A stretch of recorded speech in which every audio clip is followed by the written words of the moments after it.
You're live. We are live. It is a Saturday night. I almost said Sunday night, to be honest with you. It is a fantastic Saturday night. It's November 29th.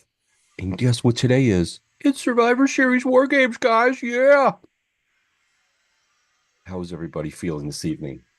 Fantastic. I You mean, better say that.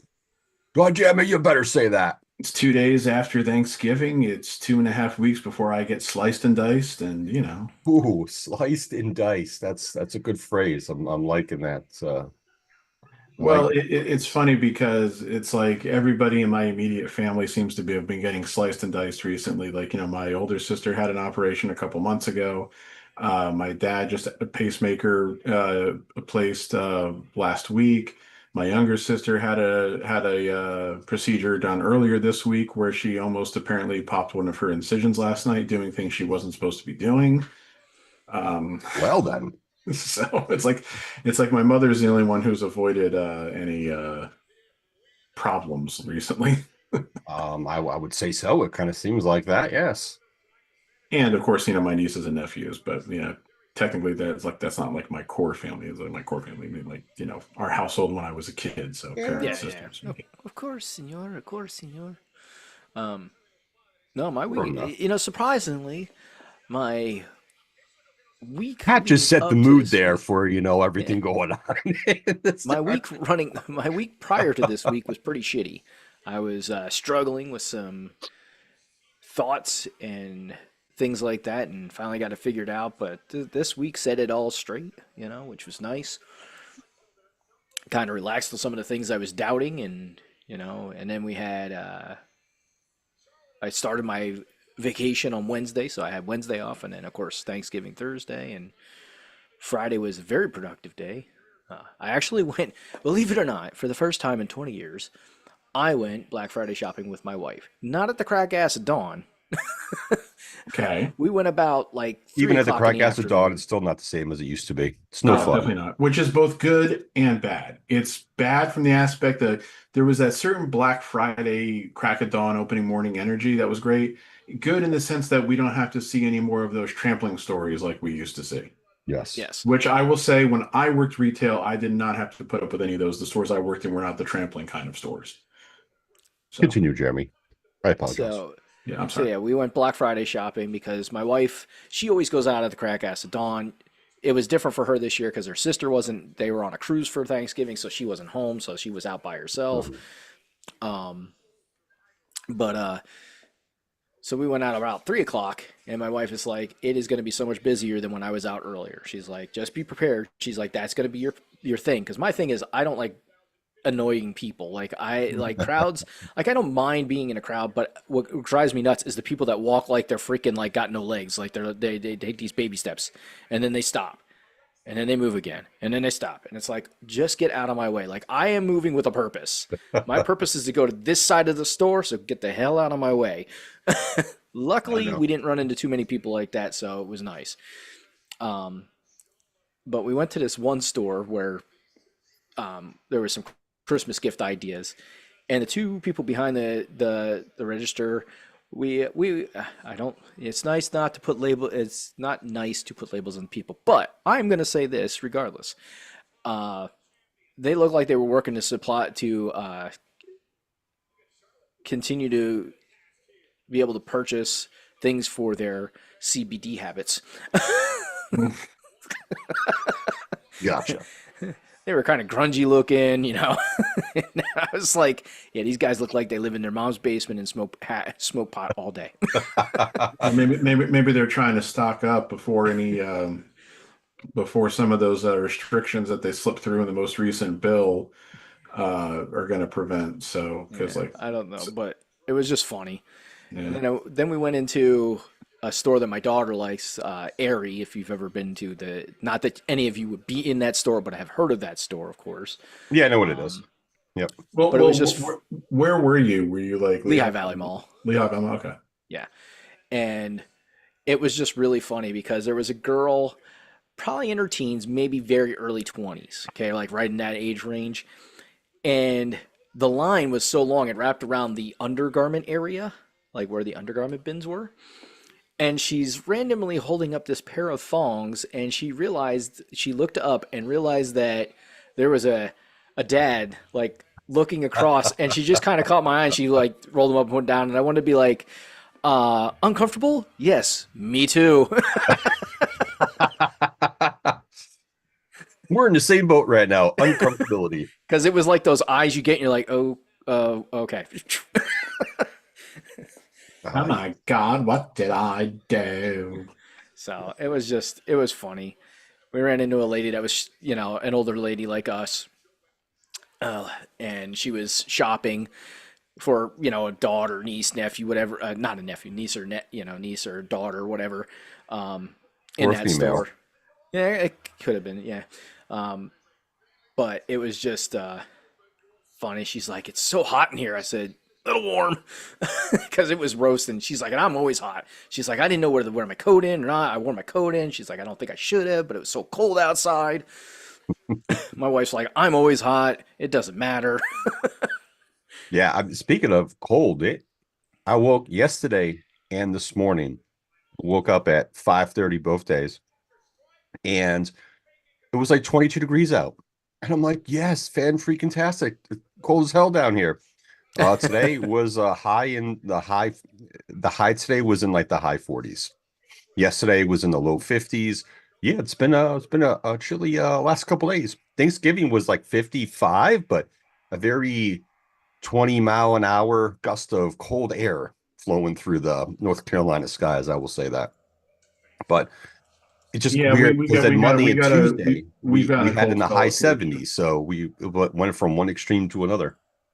Yeah, we've just finally hit on a cold spell up here, and we could be getting some snow on Tuesday. Oh, good old Fantastical. snow. Not like a lot, but Just a no. dusty. Um, Yeah. since I, been dealing with migraines and herniated discs all day today, I'm eating right now, so I apologize if I lean down. I'm eating some cheddar broccoli soup at this point. One of my faves, and just trying to eat something. So it counteracts all the medicine I've taken today. So put it that way. What Well, what speaking of kind of food. broccoli cheddar soup? Homemade broccoli cheddar soup. Ooh, Ooh. fancy. The homemade version. Yeah, but who made the homemade? Not me. The other half did.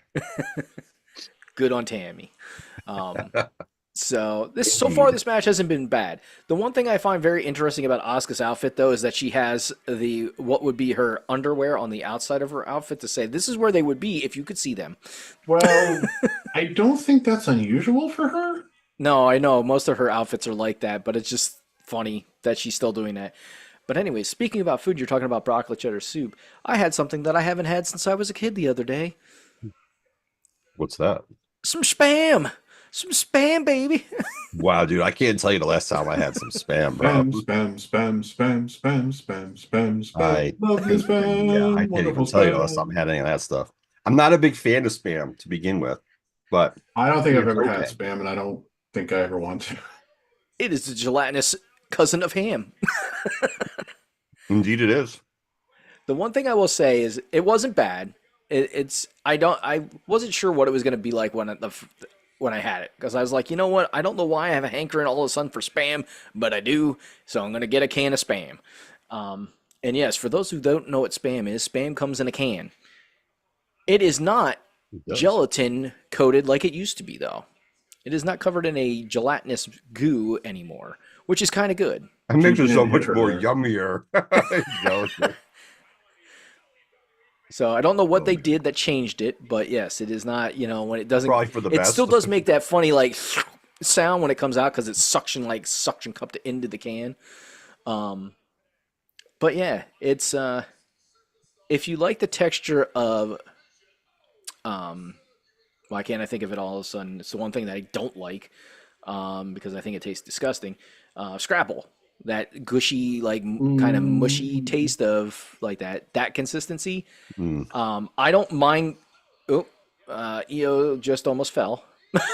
Okay, so I'm a little bit ahead of you then, because Yeah, that's why I was just shaking my head at. She clearly I said. like that Io has her own like metal lid with her name on it. Yeah. Well, I was going to say I already have two problems with this match, and once Io came in, one is the fact that the faces have the advantage, but again, we knew that was going to happen because they had the match for it. But again, the faces having the advantage in War Games match is just contrary to what the logic of the War Games is supposed to be. But again, but then two, the fact that she's coming in with this big It's fine. oversized trash can lid already, it's like, I knew they were going to have weapons in the match because they always do with the women. Could they have maybe waited Yeah. until everybody was in there before they started pulling out the weapons? Possibly. I mean, yeah, I suppose. See, here's the thing. I was listening to Cornette's podcast, most recent podcast, where he was reviewing AEW show from last week. Needless to say, of course, he did not have many positive things to say. He did actually like the Darby Allin Pac match for the most part, he said. Um, Hmm. That was a good match. yeah, because he said they actually wrestled, so. But anyway, when they were doing a brief preview of tonight's card, Brian said to him, "You have to watch the women's War Games match because you have to compare it to what we just saw with Blood and Guts." To be honest with you, though, I actually liked the women's blood and guts match. The men's match I didn't like very much. It was okay, but I thought the Well, women's match was good. I look, I really did, really, really, really did intend to try to watch those matches, but when they started with the women's blood and guts match and Sky Blue was bleeding a gusher before anybody else was even in the ring, it was just her and Willow, I said, "Oh fuck this," and I basically stopped paying attention. The next time I looked back up, I saw Marina Shafir trying to be a hard ass, taking off her shoes and unwrapping her, and I was like, "Oh fuck this!" So I couldn't. I would say this though, just talking about the two AEW blood and guts matches. It seemed that they had more star power in their women's match relative to what their rosters are than their men's match did, which is probably not a good thing. It That's also maybe quite kind of the shows robe that she had it on. also maybe kind of shows how weak their men's roster is right now with Osprey out and at the time Swerve was out and some other people who have not who are not MJF is out, and yeah, MJF's yeah, off filming. What the hell is it? He's He's filming filming a something movie of kind some of sort. he's filming Mhm. no, he's filming something kind of big. Yeah, But he now is. I don't remember what it is I though. can't remember what it is now because I was like every year I like at the like towards the beginning of the year or in this case the end of the previous year I like go through like the movie release schedule for the following year and start making a list of like, oh, these are the things I want to see for next Hmm. year. And one of the things that I clicked on for next year is something that's scheduled to come out later in the year. I saw him listed on the cast and I was like, oh, that's interesting. I said, even if he only has kind of a minor role, that's going to be potentially the very big opportunity for me, even more so than Happy Gilmore was. So, and now there is interesting with Charlotte stealing the kendo stick from Becky, and And then tossing it. we haven't really had a confrontation between them for a while that I can remember. And Especially usually Becky never when promised that Charlotte's she been, won't hurt her. and usually never when Charlotte's been a face and Becky's been a heel. So he's Except that time they tried to turn Becky heel and the audience said, "Fuck this, we want to murder for Becky." he's supposed to be in Violent Night #2, which comes out December of next year. That's what it was. Yes. So he probably plays one of the thugs in that movie, I'm going to just assume. Because he definitely want to be the main villain. And I'm very much looking forward to Violent Night too, because the first one was such a hoot. And yes, I did just say the word hoot, but it was the best word I I could was think to about to say describe you it. just said the word hoot, bro. Look, it was the best word I could think because I went into that movie with expectations of like, oh, this seems kind of interesting. Santa's actually like a violent, vengeful kind of guy, but also not really. And he is legitimately trying to protect, an innocent child and everything. And I said, and it looks like the violent R-rated version of Home Alone in a lot of ways, So I was like, oh, intriguing. But then like when I watched it, I was just like, laughing and like just having a good time throughout the whole thing. So it was like, yeah, it's one of my favorite movies in the sense of, oh, this is just great entertainment. Obviously it's not a great movie in that sense. Like, it's not an award-winning movie, but I was supremely entertained by it. So yeah, that's Yeah. always cool. No, I get it. I just hope Yeah, David because it's Harbour isn't filming in really. Canada, I think. I just hope David Harbour isn't really an asshole. I was watching a movie recently that I was like, by the time I got to the end of it, I said, I'm not sure why I continued to watch it, except for the fact that I was hoping it would get better. If I'm the kind of person who refuses to stop watching a movie once I've started watching it, the one movie that I can really think of that I watched in my life where I was seriously contemplating turning it off was John Waters' Pink Flamingos. That was just like too fucking gross for me. Mm. But I stuck through it. All right, who's coming out for the faces? We have Becky. No, I'm ahead of both of you The guys, I guess. Bliss. See, I'm going to The pause Bliss. it for like 3 No, seconds. Alexis is coming out now for me, so it's okay. Yep. Well, yeah, but like I already saw that she was coming out, so Oh, okay. Bliss is already on their way to the ring. So I saw somebody post on X that there were still 502 seats left for tickets, right? you mean Twitter? Yeah, formerly known as Twitter. I refuse to call it X, sorry. What aggravates me though with it, and then the map they showed with the seats, is that they're counting the reseller tickets. So the tickets that have already been purchased, and people are trying to resell those tickets. Okay. So, which aggravates me because that's really not the true tickets left. Count all the blue dots. And I started counting all the blue dots, and I definitely was not close to 500. If you would count all the reseller ones, yes, you would get to 500. But just be more accurate when people are reporting. That's all. The inaccuracy of shit just drives me crazy anymore.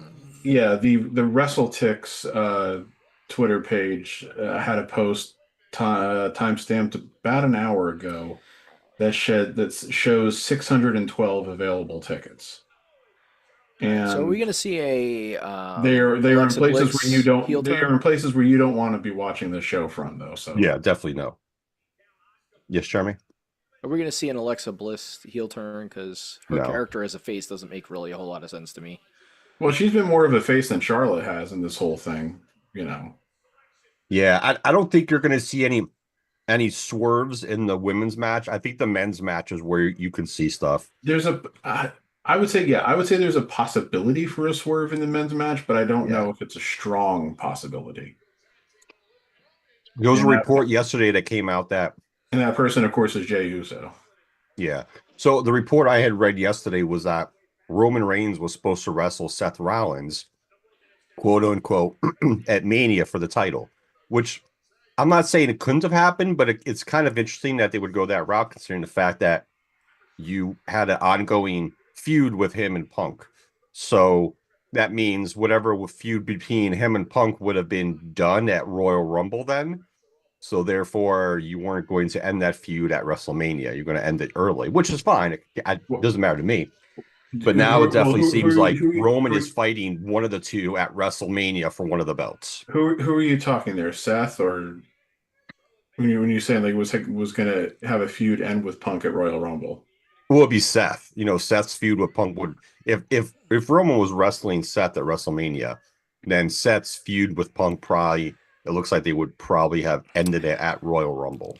Okay, if you're going to use your foot and use the fence, the cage, use the cage. I know. They didn't even have Becky's face against the cage. See, Kyrie Sane. See, this is a mistake to me, considering how much of an advantage the face woman just had there. One of the two heavy hitters, meaning Nia or Lash, should have been the one to come out now. Not Okay, so I'm going to put this out there, and people can say what they want to say, but Go ahead. I'll tell you if you're wrong or not. Lash Legend, like really, can we not come up with a better name than that for her? Oh, like speaking of her, the congratulations to her worst. and congrats to her and Trick Williams. Trick they got proposed to married? her.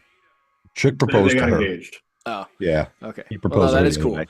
but still, No, I agree. Lash Legend, Lash Legend is a terrible name.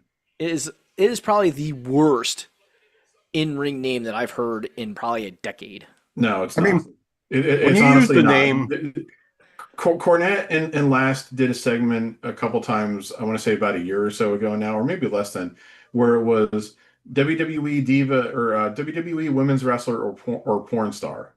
I And, just like, don't like the fact that you put the word Last- legend in a name for a new person. Yeah, but Last would read the name and he would have Cornette guess if that was an NXT wrestler or a porn star. And some of the names were just goddamn terrible. I can't remember all the ones they featured, but obviously there are a lot of women who are there in NXT now. I mean, but yeah, there's a lot of shitty names that they have. Like, and there were definitely some that I would say were worse than Lash Legend. I just don't remember which ones I thought were those ones now because it's months ago. So I think they I'm going should to go with change the her ones name. that I have heard. So I don't know. I've not heard every single name in every single wrestling industry That's or fine. every single promotion. So I'm just going with the ones that I am aware of. For me, it is the worst that I've heard in a decade. How much do you follow NXT right now? Almost not at all. Okay. I'm going to pull up the NXT women's roster page then, Cannot wait to hear these. and They're probably going to be I'll god go through awful. some and see what you think. Yeah, just give me a second to do I that. just with Lash Legend, the fact that we're talking about eyelashes first of all, like Well, I don't. Is that what they were doing with that? Is that take a what look the at her reference eyelashes to? the next time she comes out. I'm almost 95% positive the whole lash thing comes from her eyelashes. Like she has those fake eyelashes, they're pretty long. She is the Lash Legend. Wait, isn't there a way to damn roster page? Oh, she hit her sideways with the trash can lid. Ow. Yeah, that shit fucking hurts. Ouch, Because that's ouch, the strong babe. way. What's that? Ouch, babe. Yeah, Imitating Dennis Miller. yeah, that probably did hurt because you're Okay. talking about the that's not the way you're supposed. Well, I shouldn't say that's not the way you're supposed to. That's not the way most people hit people with a trash can lid. Is the sideways. Usually it's the Here are flat the end. women. Here are the female wrestlers that are on NXT or on the NXT roster page on WWE.com. Okay. Okay. Adriana Rizzo. That one I think Okay. is fine. Yeah, that sounds like they're Rizzo the Rat and Adriana like an Italian rat. Okay, got Yeah. it. Okay. Ariana Grace. Not terrible. And obviously that sounds a little like Ariana Grande. And Ariana Grace, of course, is Santino Morella's daughter. Oh, okay. Yeah. Um, she's on the roster page, but she's obviously not a wrestler. Ava. Listen to the ovation. Okay, continuing on. Blake Monroe, who of course is the former Mariah May. Stop you real quick. Did you know that WWE and Fanatics released the merch sales and who was in the top 5 for the AJ. year? Yeah. AJ Lee was in the top 5 for Wow. 2025, and she just came back. It just goes to show how absence makes the heart grow fonder. Or as Jim That Cornette has frequently said, how can we miss you if you won't go away? Proving that if that you go is away, Oh, I people don't will think this miss is you going and to then end well. then Why do they I see a and blown then they knee will want coming? to see you again. don't jinx it, Jeremy. I just thought it was crazy that she is in the top 5 Okay, she after came down coming the back. Safeway. Thank goodness. She came down the Safeway and then Oscar very clearly grabbed her feet to steady her. Yeah, it's Yeah. fine though. Since No, the that is gate fine. randomly That is opened because fine. Becky let go of I'd it. rather, yeah, I'd rather they if they can get away with something where it's like it's looking like they're trying to grab her off and everything, but they're actually trying to, make it do safe. That's fine with me. I just thought it was insane how she was in the top 5 of sales after being back for like a month, and that's how much merch she sold. That's insane. Little girls love her, and A lot guys of want to people do. be with her. Yeah, Um, that's the crazy Puerto Rican in her. Yeah. well, well, again, that's the funny thing because that's why she was told she wouldn't ever make it by a certain former WWE executive who had a voice problem. Indeed. Oh, what the hell just happened? Oh, okay. The feed cut You, out for a second on We'll my. just say that John Laurinaitis is not the most trustworthy guy as far Well, as his no. foresight. This is what AJ wrote. Well, yeah, this is what AJ wrote in her book that Laurinaitis said to her. It was something like every guy wants to hang out with you, like every woman like likes you or wants to hang out with you, but nobody wants to fuck you. Do you see where the problem is? that's crazy. That's what he seriously said to her, according to her in her book, and I wouldn't doubt her on that one because we know about with Laurinaitis being tied up with all the Vince shit that Laurinaitis probably did say that. Yeah. Yeah. Sorry, Yeah. AJ, your boobs aren't big, so Yeah. therefore nobody wants to fuck you.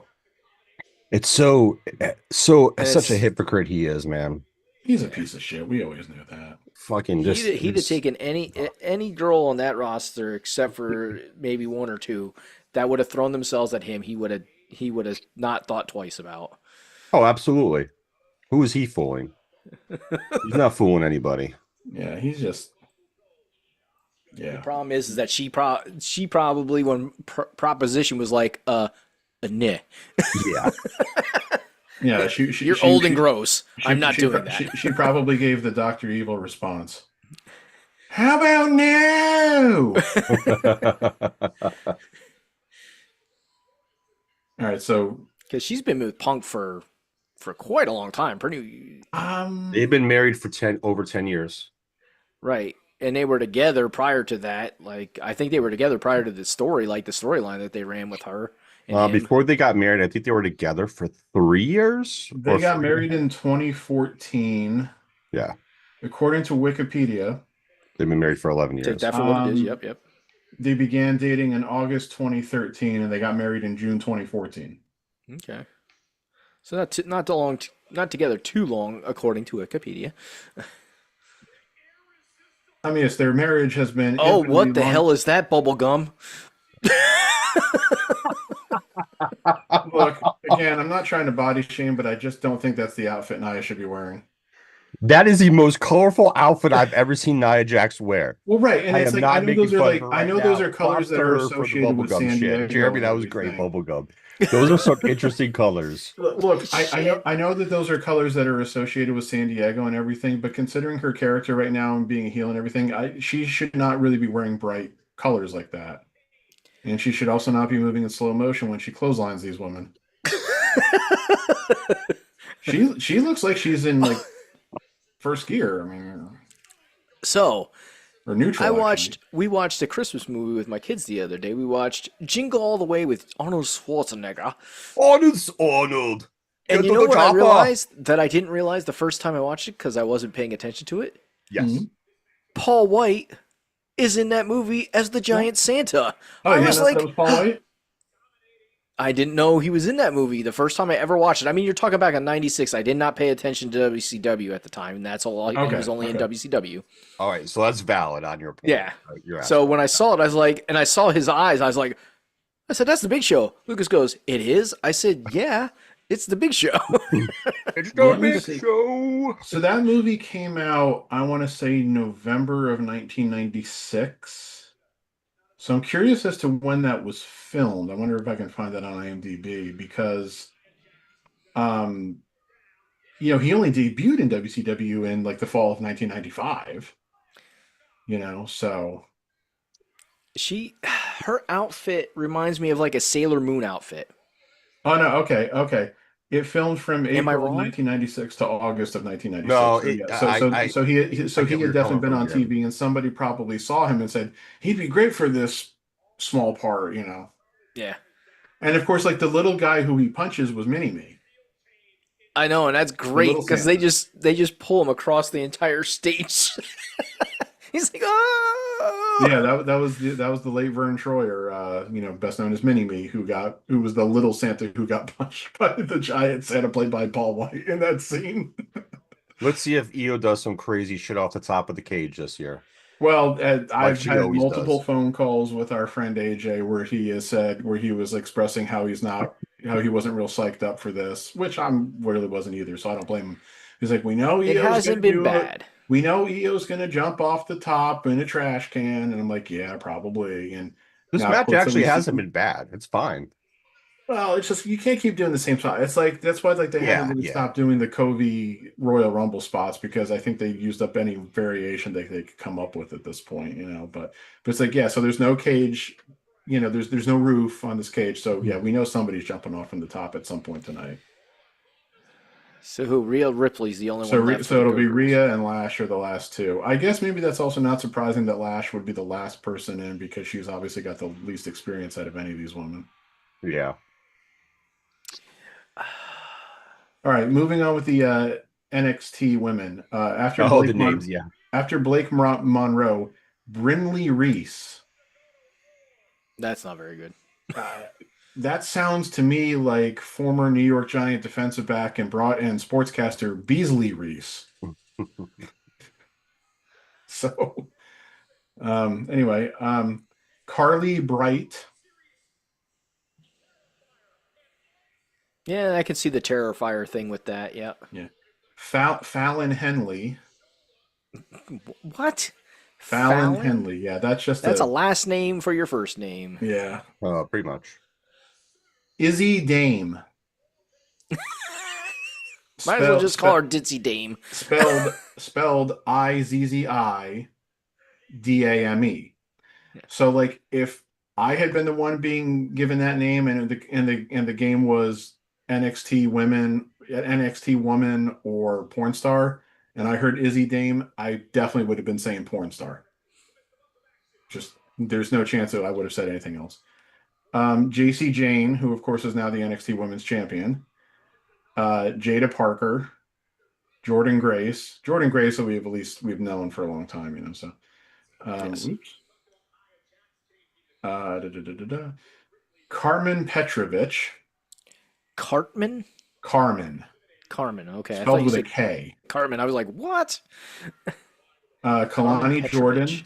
Oh So God! is Carmen Petrovich supposed to be a Russian or Yugoslavian or I mean, Czech I'm just Republic? assuming that. I mean, that's a very Eastern Bloc last name. So, Kalani Jordan, Kelly Kincaid, Kendall Gray, which also sounds very similar to a porn star's name. Lainey Reed. Oh yeah, this is one. Lola Vice. Not Lola Bunny, Lola Vice. I like Yes. both. Not Miami Vice, Lola Vice. It's like they're running out of names. Yeah, Nikita Or they're not Lyons. trying. I don't know. Nikita Lyons. I like Nikita Lyons. Yeah, Saul Ruka, which, you know. She's like in a more athletic shit. The name just flew out of my house. My house. It flew out of my house. Name's flying out of my house. A more athletic who did I just call Bubblegum? Why can't I think of her name? Holy shit. Mm. She's in the ring right now in the white suit. Io? Nia Jax. She's Oh. like a more athletic Nia Jax. Okay. Good Tatum lord. That Paxley. was terrible. Tatum Paxley. Yeah. Okay. Thea not terrible. Hale. Not What? Thea Hall, Thea Hale. Thea Hale. Tyra May Steele. She looks like a larger woman, like in the Nia vein kind Oh of. my God! What are we doing with this? That was a lot of running back and forth. Wendy Chu or Cho. It's 2-0, so I'm going to say Chu. I'm gonna hope that that's an Asian woman of some sort. Yes. She also looks African American though, so I'm not sure. Oh, okay. I'd have to look up further. Ren Sinclair. WREN. Ren Sinclair.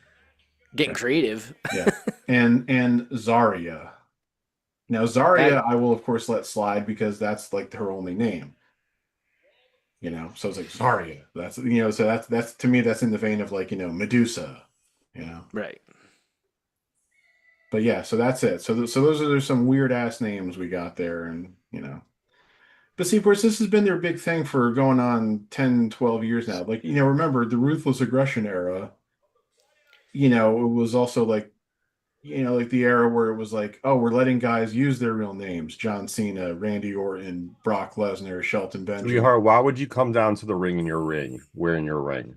And why are you taking your sweet ass time getting to the ring when your team is at a man disadvantage or a woman disadvantage? This is stupid.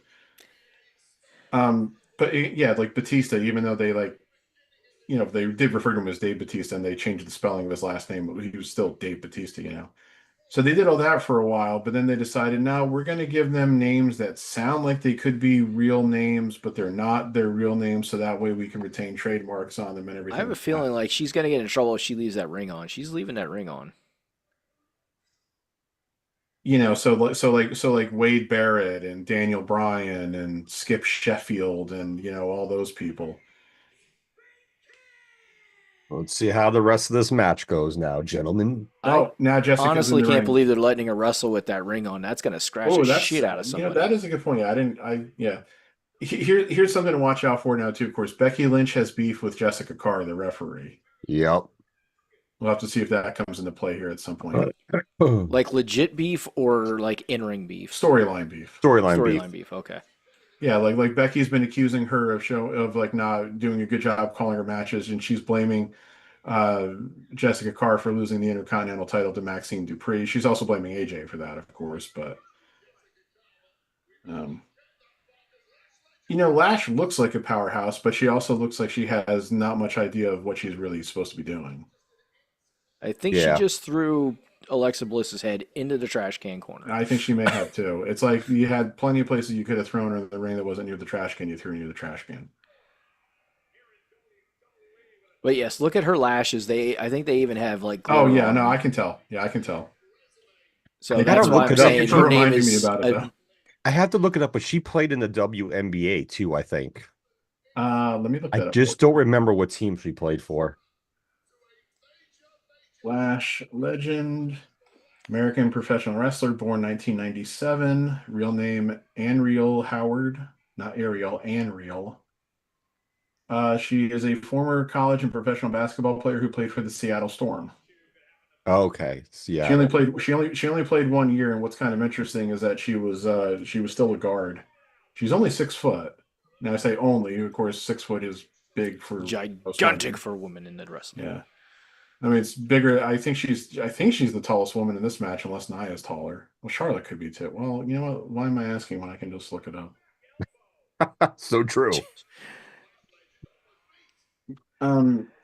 Why can't I find this information that is readily available on the internet? It's funny that they can't knock her off her feet.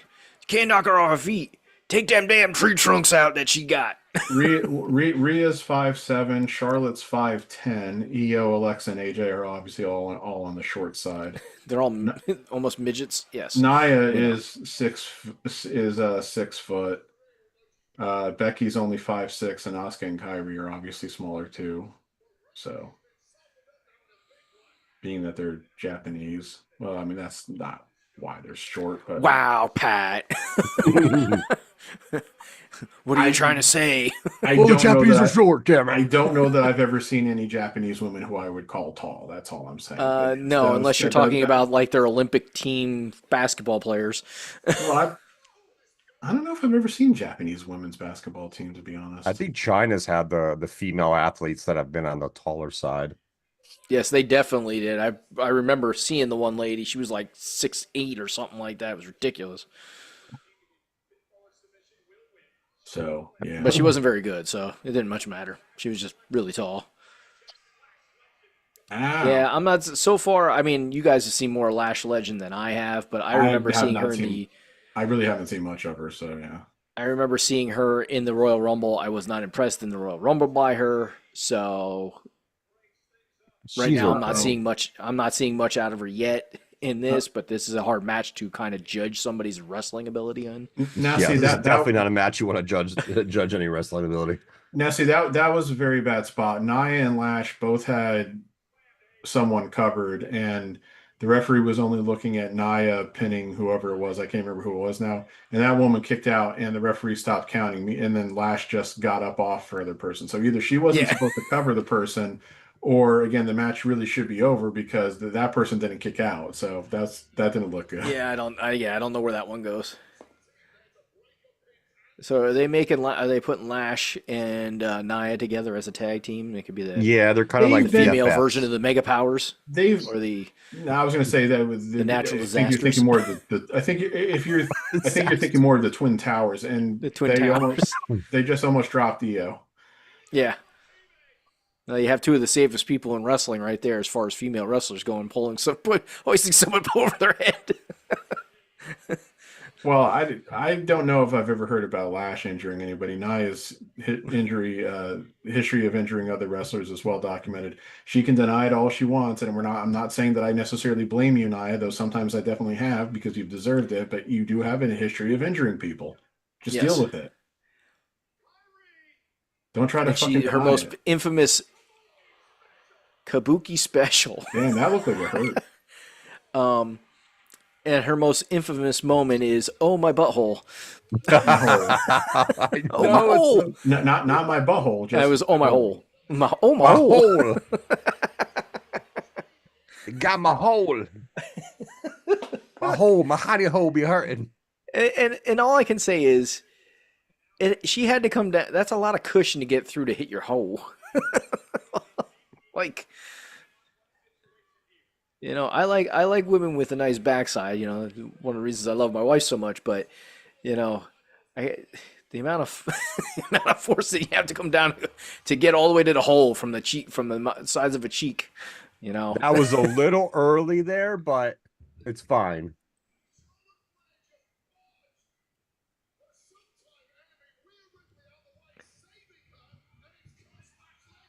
I looked away for a second, and now Lash is acting like she just got stabbed in the eye. She got sprayed with the mist by Asuka. Oh, okay, that makes sense then. They were going to do it to Rhea, and Charlotte came in and knocked Rhea out of the way. Oh, okay, so that's. Oh, they did the suck it. Watch out. I was gonna say because they've been they were doing the whole Charlotte and Rhea tension thing, so. Oof. Almost didn't get her over. Mm-hmm. Nah, you got to help on that. Yeah, she did not give them much give. Like she did not. She's like, this is all I got. Ugh. Yeah, I was gonna say she did not jump off that mat the way she's supposed to. Yep, here's Oh, Io here on comes the top. Io Sky. Oh, Yep, and here comes the trash can. AJ's trying to throw it to her and can't. Are they seriously making it like AJ can't throw the trash can up to her? yep. Of That course, was got to make good. it dramatic. Well, hey, she had the It trash would be can War lid that Games had her without name Io emblazoned on Sky. it, so of course the trash can does too. But now, of course, everybody's just standing there waiting for her to do all this shit. So That's the part that drives me crazy. Yes, there was another one that I just saw. I think it was, uh, yeah, they were seriously all just standing there going like, "No, don't do it." and of course, that person that's not standing there was Becky. She backed up.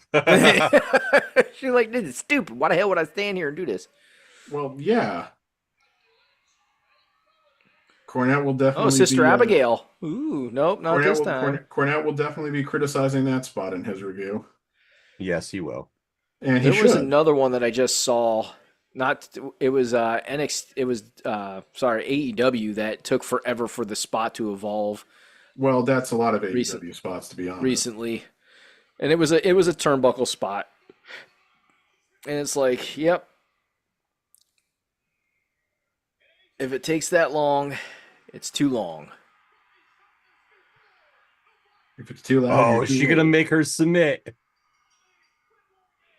Becky tapped. Well, that ended a lot faster than I thought it would.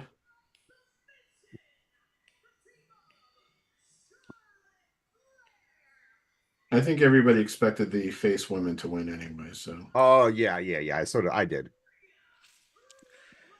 I'm a little over the EO Sky this thing. Oh, it's me! Look at me! We know you're there now. Yeah, I've never really taken to that, I guess you could say. It made sense in the beginning because she was getting ignored as the champion.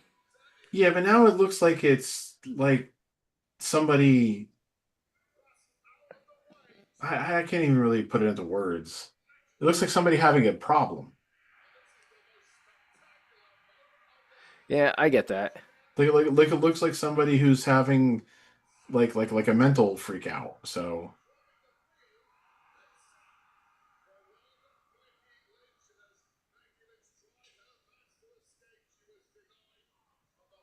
I gotta ask you. I saw EO Sky throw an uppercut. What the hell kind of terrible uppercut is that she throws? That looks like it doesn't even hit anybody. it's a Japanese uppercut. As opposed to a European uppercut It was terrible. or something. Because I'm pretty sure the one person fell away from the punch before she even like threw the punch. I was like, well, Most that was likely. pretty bad. So while we're waiting for the next match to start here, then All right, what do an we all hour think? in, and that match was okay. It was okay. There was nothing It was decent. offensive about it, you know, and there was actually minimal use of weapons, so I can actually appreciate that. So, Yes, all right, so what do we all think about Bret Hart's comments? I didn't see them. What What did did he he say say? now? That Vince McMahon and Shawn Michaels were lovers. Oh wow, Oh, you know what? I'm sorry. I think Bret Hart needs to stop. Like he he just just needs to. People need to stop interviewing him. go I'm back to the sorry. dungeon. That is way over the fucking top at this I point. I, Just I come on, just bro. I just don't know what the fuck it I is with him anymore. Is he like saying this shit because he's wanting to get a rise out of somebody? I don't get it anymore with him. Does he honestly believe it?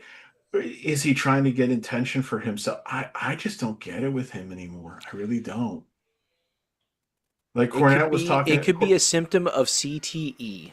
Well, Well, I'm gonna go with that. he did have a stroke. Remember, Yes, I you know. know. Yeah, but So still, you come know, on, man. Like some of the it's shit been he says in the last 5 to 10 years has been right. pretty fucking It's been a long ridiculous. time since he had that stroke and everything, but it's like, yeah, this is like taking like bitterness or anything like that, like to a whole different level. So, yeah, it just, I don't know. I just kind of have to laugh about it. And Cornette also said there's like no chance that it could have ever happened just because of like logistics, because there never really would have been a time where they could have ever been alone to have done it. I, the comments alone are just disturbing. Like like he just took it to another level. That's really disturbing. Like, okay, Brett, what's going on in your world these days? Like, All his I don't. animosity towards everybody that is affiliated with WWE in the time that he got screwed.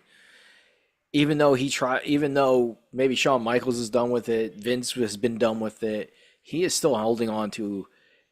It's evident in a comment like that he is still He's holding a on to a super lot of grudge holder. animosity.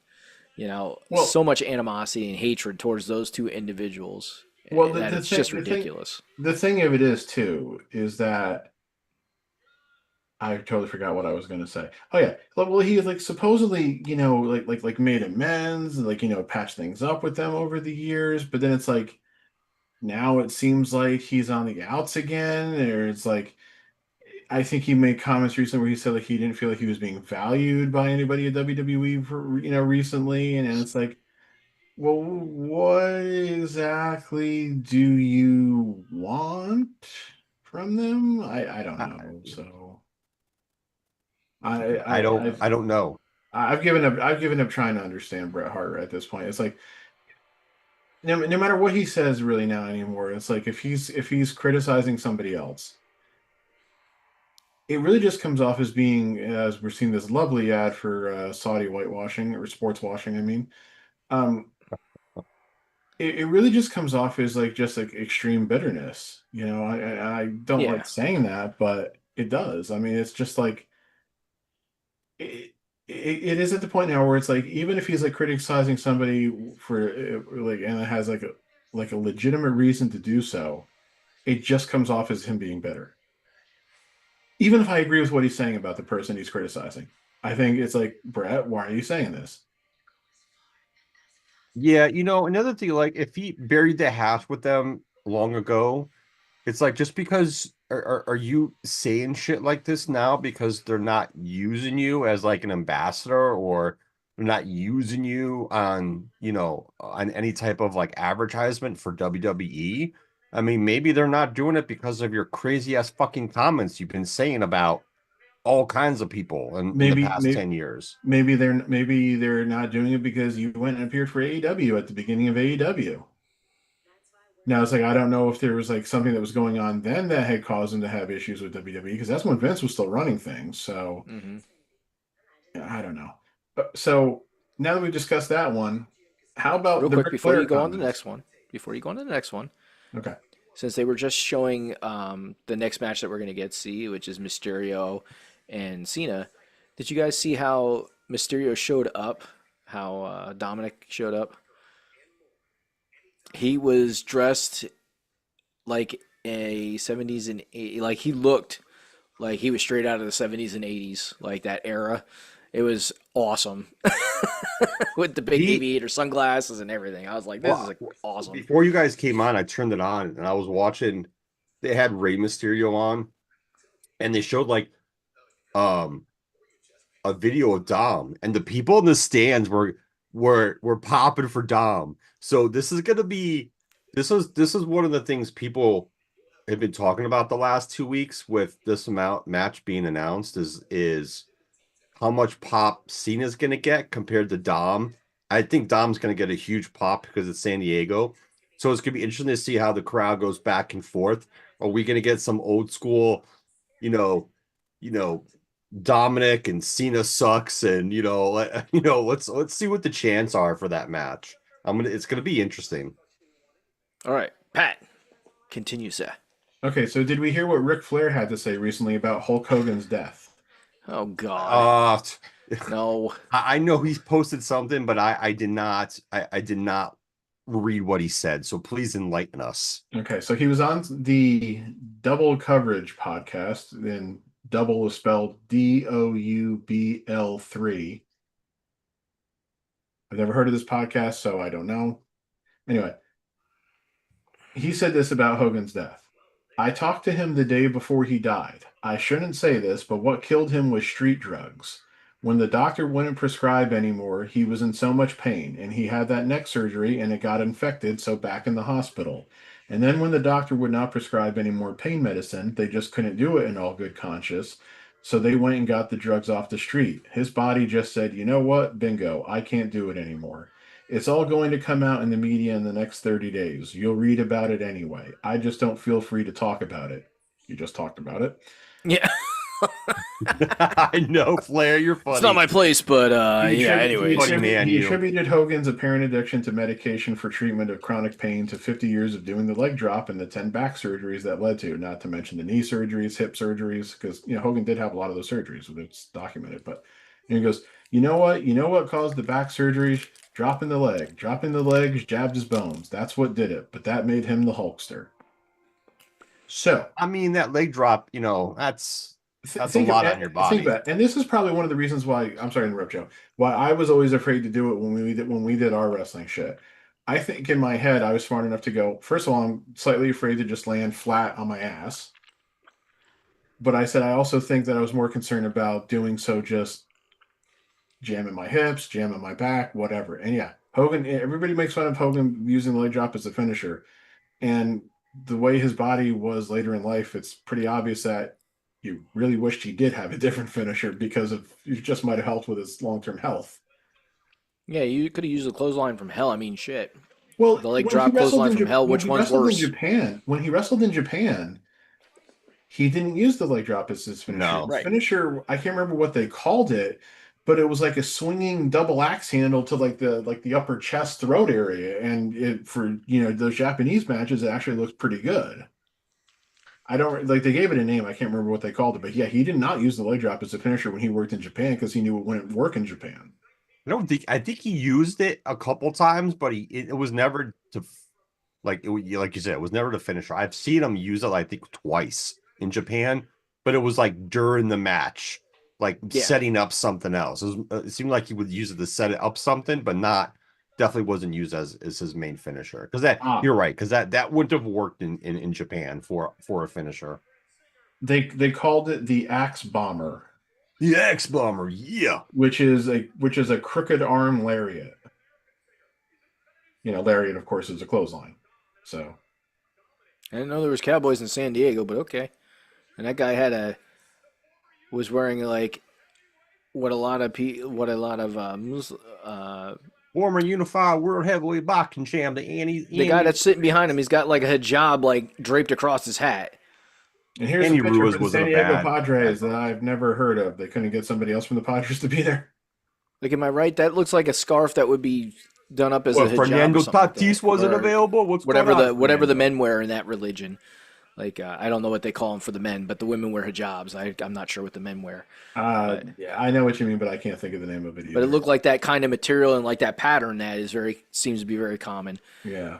Which I just find, if you're part of that religion, okay, but if you're not, like, Yeah, I why don't are really you understand wearing why you'd that? be Or wearing it if you're not of the religion. Yeah. yeah, because Anyway, then I look at it as as a mocking thing, especially any kind of thing religiously yeah, that's the oriented. that's the problem. You could definitely see that, and so anyway, so Flair felt compelled to clarify what he said. There was clarification. I found that pretty clear myself. And I'm just going to assume he felt the need to clarify it because he was probably half drunk at least when he was on this podcast, because I think that's kind of his permanent state these days. And he, like the words just probably he probably didn't say the words the way that he wanted to, in certain terms of clarity. So anyway, so he posted this on social media, and one of those very annoying social media posts where for some reason he capitalizes every word. Oh boy! He So he's does yelling at that. everybody. He always does that. He's one, yeah, he's one of the people who does that, and it drives me in. Anyway, he said, there seems to be some controversy over my remarks that street drugs killed Hulk Hogan. I was only repeating what I know to be a fact through family members. After 11 back surgeries, hip replacements, knee replacements, shoulder replacement, Oh, the females are coming out with them. and 2 neck surgeries, I am sure the pain was unbearable. A doctor, as I know, can only prescribe so much pain medication under medical guidelines. That's my knowledge too. I've been told that all they did was to help him, not to hurt him, to help him get through the night and the pain. Eventually, that catches up with you, as we know, with everybody. He was my friend, a man I respected, and I'm only reporting what I've been told. Nothing more, nothing less. This was not an attempt to demean Hulk Hogan or his legacy. I have always referred to him as being one of the 2 biggest stars in the industry, himself and Steve Austin. I apologize if people misunderstood my statement. Hulkamania forever. Now, The thing I about it find is, that though, interesting. That I was a find that cover interesting for your a ass couple of reasons. statement. One is because Hogan and Flair little did bit. have a bit of a complicated relationship at times, especially when they were still working together. Flair wrote about it in his book. He hated the way that Hogan like whipped David Flair in one segment in like 1999 or whatever it was. And it seemed like it was kind of like up and down, but maybe it was like since they were both like fully retired, maybe they found common ground and remained friends. I would hope so. But I also don't feel like he had anything that he really needed to apologize for, because I did not interpret his original comments as I've just read them as being disrespectful to Hogan. I No, he was I just saying something interpreted that them he as heard. being trying to rationalize why his friend is dead. The other thing too is after he passed away, you know, I don't even know if the autopsy has been completed yet. I haven't looked. I haven't heard anything about it. I haven't researched it because there's been, again, it's a celebrity who died um in a shitty manner, Mhm. and there's a lot of speculation about this, that, and the next thing. There's people who close to the family, people involved saying one thing, and some are refuting it, and some are sticking to their guns on what they said. Who knows? This could have been something where it's like, is this another Michael Jackson situation where was given too many drugs because of his situation? You know what I mean? Well, And well, not, and they went a little bit too far, and it caused him to pass away. yeah. Well, I mean, the Michael Jackson situation, since you cited that, I mean, that's another obvious reason as to why doctors are going to be very careful about how much medication they prescribe to somebody, because that doctor, of course, got in a lot of trouble for overprescribing shit to Michael Jackson. Real quick question. Yes. Besides Roxanne Perez, who's the other girl that was lady that was walking down with Dom? That's Raquel Raquel. Rodriguez. I said Raquel. No. No, you said that's not what it Roxanne. was. Roxanne. Raquel. So it's Raquel and Roxanne? Yes. Oh. I didn't realize. I was using the wrong name for the person that I knew. Oh, you're funny, Jeremy. Jeremy never changed. And this is why I'm here to provide the entertainment and wrestling that I'm supposed to know. Oh my God, too funny. Yes, Raquel and Roxanne. Okay, yeah, I knew Raquel because she always seems to get something and then is taken away from it, and then she's like a background character again. They can't figure out how they're going to keep her as a mainstream character. Is she hurt Yeah. again? Who? Raquel, not Roxanne. Raquel. Neither taller of them one. are hurt. I'm going to tell you, I thought this segment the other night with Dom and the Bringing out the mini Cena. mini Cena and the mini cameraman. I thought it was fucking hilarious. I thought it was spot on. I thought it was great. I don't know. To me, that felt like something that was so Attitude Era that didn't really got so overused in the Attitude Era that I Yes, was and I think that's why they did it. eh. I love how Cena's Wow. got like the I'm Padres. so glad he's rocking the UPS colors. No, those are the Padres. I know the Padres colors. I know. Padres, UPS. What the hell's the difference besides the orange? One is a baseball team. The other aggravates you when your package doesn't come on time. You're using shit brown as a color for your team. Now, is he going to lose the belt tonight? Yeah, that's a Or very good is he question. going to win the match and go out as the Intercontinental Champion? Well, I think most people think that that he's going to lose to Gunther at Saturday Night's Main Event in 2 weeks. Was the belt could be on the line? Yeah, see, that's the thing. Gunther doesn't need the Intercontinental title. Nope. So that's what I'm saying. Like, what do you do with that? And they've already set some teases for a Punk Gunther feud. Yes. So, but it's like if Cena drops this back to Dom tonight, that's kind of dumb too, because it's like, why did Cena beat him for the title in the first place? Just so they could say that he was a Grand Slam champion. That's the only reason why they did that, is because so they can get him to be a Grand Slam champion. To me, that's the only reason why they did it. Which to me was kind of meaningless too, because Yeah. I know it wasn't their belt originally, and so that's why it was never considered like the Grand Slam champion. Oh, someone's got a if Cena wins, we riot sign. All right. That's hilarious. That's San Diego for you. But to me, considering how many times he held the United States title, he more or less was a Grand Slam champion, because the United States title is on the same level as the Intercontinental title. So, I remember what movie I was watching. I mentioned that I watched a movie and I didn't know why I kept on watching it. It was a John Cena movie. Okay. Was it the Marine 6? I don't know. No, it was the Marine 6. He wasn't in the Marine 6. He was only in the Marine 1, I think. Yeah. Yes, he did not. He didn't do Be Marine a smart 2. ass with that one, because there were so many of them. Yeah, and the Miz did 90% of them. Yeah, and I had no idea who did all of them, so that's why I was just throwing that out there. Kennedy did one, and I think Ted DiBiase Jr. did one. Never seen any of them, so I don't know. But yeah, it was. What John Cena movie was it? That is, I have to look it up because I don't remember the name of it off the top of my head. But he was playing. He was like an ex-Green Beret, and he was like helping somebody through the jungle that was in a foreign country and stuff like that. Because he was, I think it was he was escorting. Recent, I think. Yeah, it's from 2023, so it's not too old. Yeah, I think. But it was a low-budget movie. I think Allison Brie from Community was in it. I think that the combination of the two of them made me curious to watch it, but I never have. You will have to Google it, because I think I know what you're talking about, but I don't remember. Yep. I'm going to IMDb, my favorite place to go for movies. I was going to say, definitely go to IMDb for that, you know?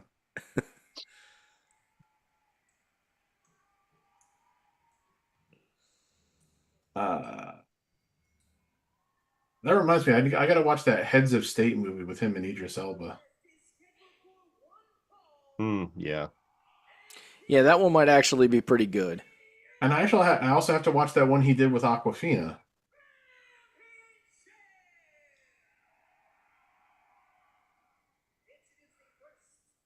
All right. Was it Freelance? Yes, Freelance. That was it. Yep. Yeah, John Cena, Allison Brie, Juan Pablo Raba, and Christian Slater. Yes, Christian Slater was his army buddy. An ex-Special Forces operative takes a job to provide security for a journalist as she interviews a dictator, but when a military coup breaks out in the middle of the interview, they are forced to escape into the jungle. Yes. I'm assuming Christian Slater ends up being a bad guy then. Kinda yes and no. Alice Eve and Martin Sakis are also in that. I recognize those names. Yes, I recognize the guy that plays the bad guy in that movie. I was like, oh, I know that guy. I've seen him before. Directed by Pierre Morel. That name sounds familiar. Oh yeah, he's the guy who directed Taken. Yeah, the guy who directed the first Taken movie directed that movie with Cena.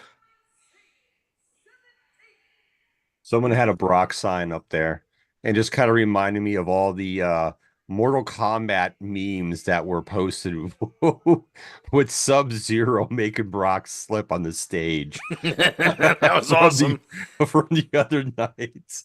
I So found so many of those. They're hilarious. I I think it's mean, Mark, funny though. Like he slipped, he fell, he rolled back, put his cowboy hat on, fucking Braun, he slipped, he just kept fell, he going with a laughed his smile ass, on his he face. laughed his ass off. Heyman laughed his ass off. You see, the fact that he just laughed his ass off about it is what made it work, and why everybody's gonna just, just treat it like a funny slip up and not like try to like hold it against him forever because he just laughed it off. If he had gotten pissed about it, then people would be making fun of him more. Oh Now yeah, I yeah, think we're all just laughing with him. yeah. That was funny. He's like, "Oh fuck, I fucked up. Oh well." But what was also funny is that like when he put the hat on Braun and he's still laughing about it, Braun looked a little irritated. yeah. Like Braun was doing his best to like stay like to stay Braun, and everything. Yeah, So yeah. So so I will Brock's say like, the best "Fuck it, I part. fucked up. Yeah, yeah. Let's have a little fun. Let's go. Let's get serious when we get in the ring. It is what it is." So I'll say the best part of that movie was the guy that plays the dictator, Juan Pablo. He's the best part of that movie. If it wasn't for him, that movie would be terrible. so what you're saying is don't watch it. Okay. Yeah. I will say this: John Juan Pablo Laba. Cena's I'm not sure if I've ever seen him in anything. I got to look this up. John Cena's hair guy did a great job on his hair. Oh, that guy was in an episode of Special Victims Unit sometime this year. I don't recognize him though. Interesting, interesting, interesting. Oh, yes, I've seen that guy in two things, 7 Days in Entebbe and Peppermint, which was also directed by Pierre Morel, the movie Peppermint that starred Jennifer Garner, which I thought was going to be good and was not. Oh, but it did take long for the women to get involved. All right.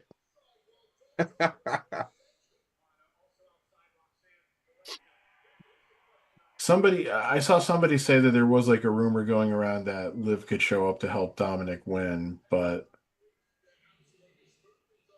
it's only going to be so long of having Liv and Roxanne and Raquel, before either Liv or Roxanne gets booted then, or. Yeah, I know. I'm not sure like what her physicality as far as being cleared to do any type of Well, right. That's what it is. I have no idea if she's actually ready to come back or anything yet. because I know she's been doing other things. She's been out in the public, but people are like, "Oh, she's ready to come back." No, just because she's out in the public doesn't mean shit. Come Yeah, on now, people. there's a big difference between being like able to go out in public and looking like you're normal and being able to wrestle. Yes, people. I don't know why people continue to do that shit. It drives me Because crazy. because because they don't understand what it is to be an athlete. Nope, they don't. Not at all. Like I remember, I don't know why I always remember this one, but I remember there was one year in the NFL back in the end, in the 90s, it would have been, maybe the early 2000s, seeing footage of Rod Woodson walking around the locker room. I don't remember if it was when he was with the Steelers or the Ravens. And this was like the day after he tore his ACL. Yeah, he could walk, Yeah, but he couldn't play football. yeah. I will say this. When I was younger, I was one who used to criticize the players at times for their injuries, like, wow, you have that or that. Like you should still be able to play. The moment I fractured my ankle and then I kind of started to change how I thought about that. But when I tore my knee up the first time and all the shit I went through with rehab and all that, yeah, my opinion definitely changed Well, pretty yeah, quick because and that's and remember too, there was a time when we would see guys get a concussion. We'd be like, well, he better be back out there soon. yeah. I think there was a time where we were all really stupid, and we seemed to think that if you got a concussion, it couldn't, you couldn't do anything worse to yourself by going back out there and continuing to play. And it's like Yeah, we learned the hard way. yeah, you definitely can because when I tore up my knee with ACL, MCL, and meniscus, like my rehab was horrible. It was bad. It sucked. It was painful. It was not fun. Like no rehab's ever fun, Yeah. but it took a while. And the other thing too is like depending on your injury, I think the other thing people don't realize is that you put a lot of strain on your body even in rehab or when you're going Hmm. through like after your surgery where you like, for instance, I'll tell you the knee. I had a lot of hamstring and calf issues after that. That's why I struggled to play basketball and do other things because I kept when I'd go to the gym, although I felt strong, but when you're doing a physical activity, you still can run into other issues. Like you could tear your ACL and MCL, but you weaken your meniscus for various reasons. And then you could tear your meniscus after have coming back from that. You can Hmm. have calf issues and hamstring and quad issues, which I had. Hence why like I was never fully 100% after that surgery in regards to it. Hence why, you know, I put a lot of pressure on my right leg. And then 2 years later, I tore my right ACL playing basketball, on a simple, post up drop step move, and I didn't have as many issues with my hamstring or calf muscle or quad with my right leg, but the left is you run it. One injury can lead to other things. So that's why like I changed my mindset. Like, yeah, I've been through this. So I understand what these football and NBA players are going through and stuff, like why they come back and then they have a calf strain or a hamstring pull or whatever. Because Ooh, no matter how much you train was and try to get yourself back to but 100%, you I can don't still know if come that's into the way that issues. was supposed to go. Yeah, I'm not sure what happened with that move, with that Dom flip with Dom's Dom. acting like he's hurt. I don't know if he's suckering him in, but Cena sure didn't look like he countered that. You know what I mean? Yeah, something happened with that move.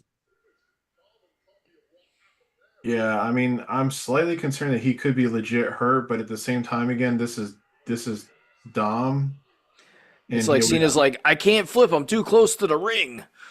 Dom does do those Eddie Guerrero shenanigans, so I mean, Yes, yes. and can you believe we just recently passed the 20th anniversary of his death? Yeah, I know. Crazy, right? Can't believe it's been 20 years.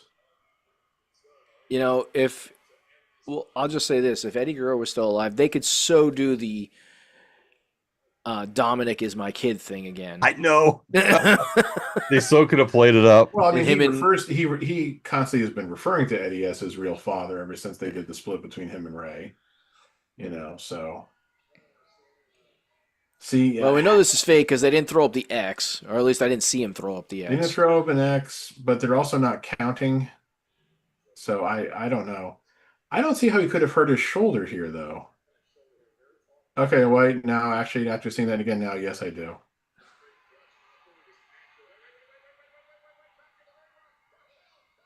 Yeah, the way he landed, you can see that. But now we got Because right. nobody's paying Now, attention to the ring at all. hey, I'm hearing it.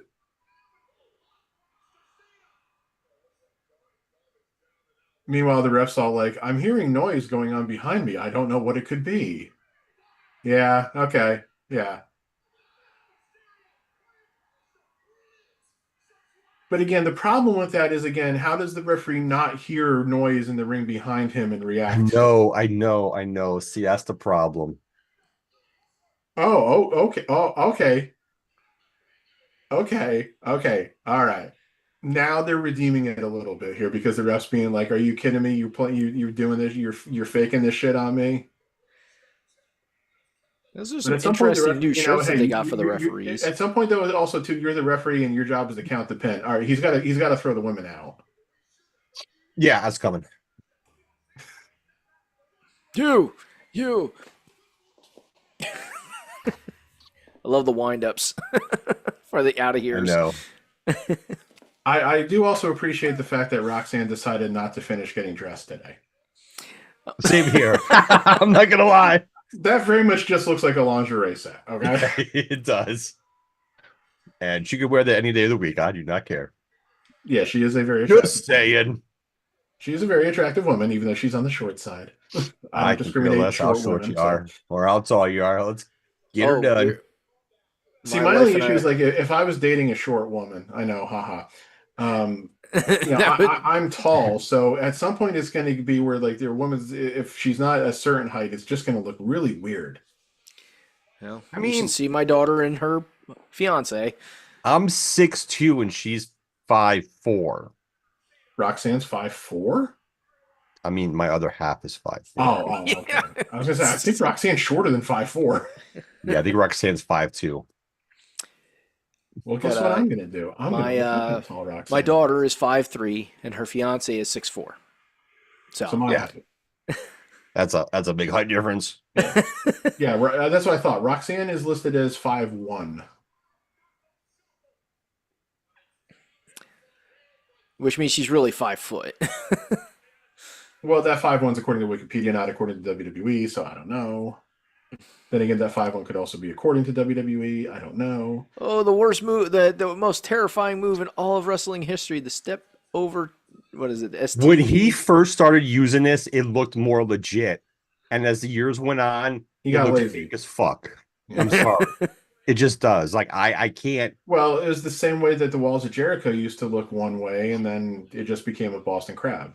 Yes. The one, So, it was the actual walls of Jericho. I was like, that looks uncomfortable. You keep the guy much more vertical. And on his side a lot. So you're putting him up like this, and like his face is being like ground into the mat, kind of. But then you just turn it into another Boston Crab. So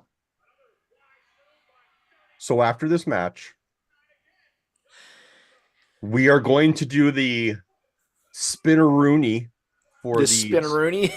for the I want to see you do a spinneroonie.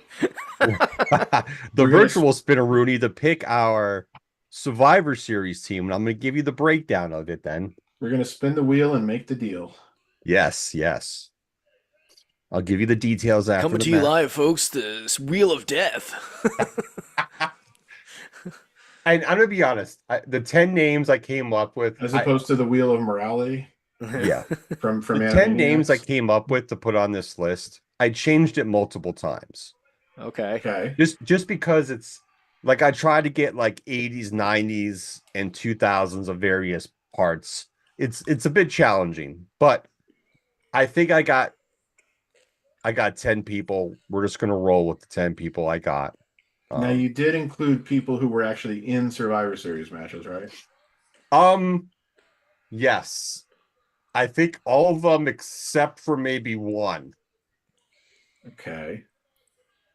Am I going to be able to remake the Ultimate Warriors Survivor Series team? No. Well, which one awesome. Do you mean? The Road Warriors, the Ultimate Warrior. And I forget who the other two guys were. Well, okay, because here's the reason I'm asking. Survivor Series 1989, the team was called the Ultimate Warriors. It was Ultimate Warrior, yes. Jim the Anvil Neidhart, and the Rockers. 1990, which is the team that I think you're thinking of, it was just called the Warriors. It was Ultimate Warrior, Texas Tornado Kerry Von Erich, and the Legion of Doom, Hawk and Animal.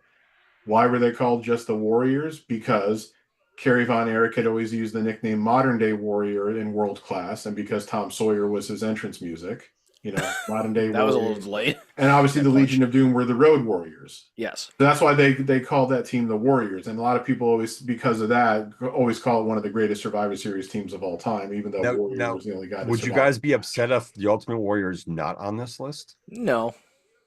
No. Surprised that he wouldn't be, but not upset. Ultimate Warrior, though, has one of the best Survivor Series records of all time. He was Survivor in Series match, like here comes JD McDonough. Yeah, he has one of the best Survivor Series match records of all time. He was in 4 different Survivor Series matches over the 3 Survivor Series pay-per-views where he participated, 1988, 1989, and 1990, because they did the Grand Survival match in 1990. He survived all 4 matches. And those were the only 3 Survivor Series events he competed at, because he had been fired by the time of Survivor Series 91. He got fired again before Survivor Series 92, where he was supposed to team with Macho Man against Razor Ramon and Ric Flair. And he was gone again by Survivor Series 96, because his return in 96 was only a couple of months. Oh, he's going to do an ultimate FU. He's going to put them both up there. JT McDonough with his freaking terrible braids. So yeah, Ultimate Warrior, it was 4 for 4 in Survivor Series matches. I like his braids. Those are Viking braids. But why? Why is he wearing? Or Scottish braids, I should say. He's from the Highlands. Is that what you're saying? They're I don't Dutch remember. knots. No, I've seen so many things with those freaking about braids and like the different ways they're done and whose heritages are they, and it's like I don't care. They're braids. Yeah, to me, Well, braids are braids come braids. from it depends. Like I'm not being certain style disrespectful to braids like the come from heritage. It's different just I countries, don't so care. like no one really owns like the braids. No, and that's what I'm saying. Like I don't care. Like that's my point. Like I don't care. You want to wear braids, wear braids. You think they look cool, they look cool. I don't care. Hair is hair, man. You can rock a fro, you can rock a fro. If you have to get your hair permed to rock a fro, then you're not really rocking a fro. Either it's natural or it's not. Yeah, no, I understand.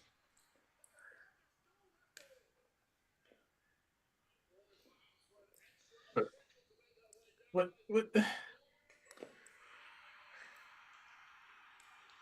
Uh-huh. Here comes Liv. All right, this is getting But who is she ridiculous. really gonna help? Well, that's just it. There is always the possibility that she'll attack Dom. She could Well, she screw looks like over she's Dom. running pretty well. For what that's, but then again, it was a shoulder injury, right? Correct. Shoulder injury. Yes. Yeah, she's gonna hit Cena. I don't know.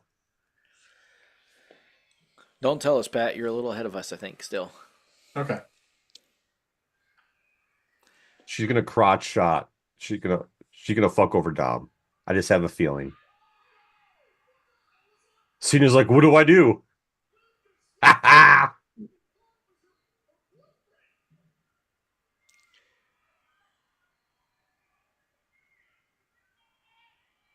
Go ahead, jump on Cena because that would be fantastic. Yes, jump on and give him a kiss. That'd be great. This is all part of her master plan. Oh, crazy eyes. Oh, what is she gonna do?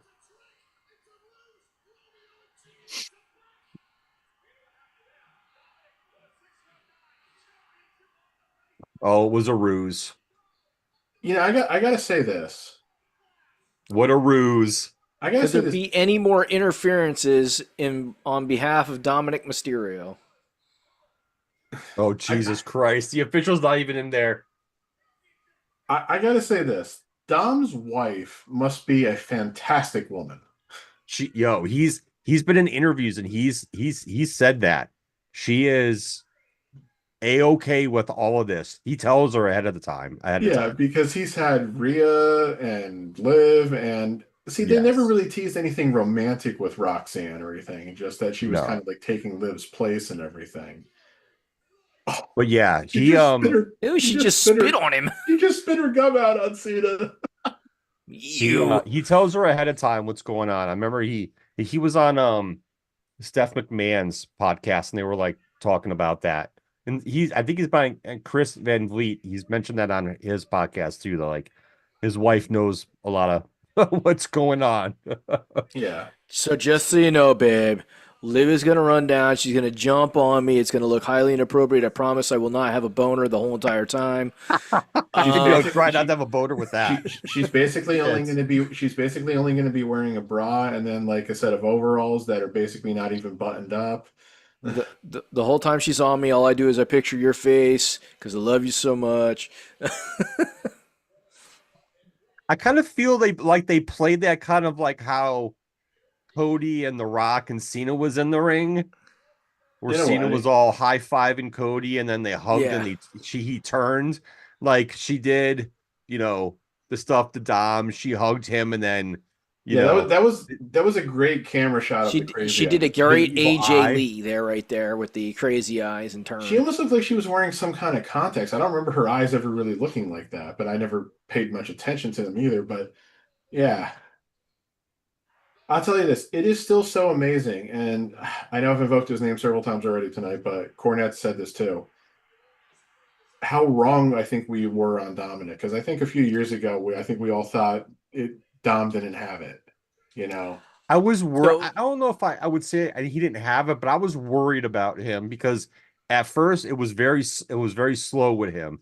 I felt like he wasn't catching on the way he should have been because of how he was being trained leading up to his first matches, but it took him I feel like it took him a bit longer to catch on to everything. Yeah, But and then turning him heel obviously was the best thing ever. yeah, So, absolutely. so if I wish I could go back, and we could. So I shouldn't say I wish. If I went back, I wish I could recollect what I exactly said. But if I remember it correctly, I wasn't so much worried about, like, I was And worried now about Finn his and JD character are just finally from. getting up and leaving. I was worried about his character from a face value because I'm like, okay, if he stays a face, he's not really over. It doesn't make us a lot of sense. His in ring is okay, is not anything special. It still isn't. It's still about the same. It's gotten maybe a little bit better, but that's about it. But like you guys said, the fact that they turned him heel absolutely saved him from death in the wrestling world because if they would have left him a face, I don't think he would have survived. Yeah, He had to be heel, and I don't know if they can ever turn him face No, they definitely at this point. he I mean, hey, he got a huge cheer when he won that belt back at WrestleMania. So Right, I but mean, it'll be just a saying, while like- before they turn him face because this heel run is right, they need to keep going. he hasn't petered out yet. So turning him face right now would be very bad. right. But yeah, it's like Who's he talking to? yeah, well, I think that's Nick Khan's kid because I just saw Nick Khan there. Fuck Yeah. that guy. Anyway, but it's like, yeah, they turned him heel. They changed his look because remember he was way too like clean cut and everything when he was face with his father and everything. So I think that was something that definitely helped too. You know, I guess you can buy those dolls at the Survivor Series. Everybody's got those John Cena dolls. I still saw have a I feeling saw a that story Cena's that said gonna that win his last match. the WWE store there at the stadium was doing big business because of the Cena merch. Yeah. I think Cena's So is like this officially his last match now? no. No, that's in Pay-per-view 2 weeks match, at Saturday yes. Night's Main PLE Event. match, yes. His last match will be at Saturday night's main event. We're still assuming against Gunther. Yes. But at least now, like, you know, it won't be like a foregone conclusion as to who's going to win because he won't be having, you know, holding the belt. I'm gonna be honest. I won't be surprised. Like out of the 4 people left, if it is Gunther, I won't be surprised if he wins that match. Because whoever he goes against, if that person would lose, it's not going to hurt them.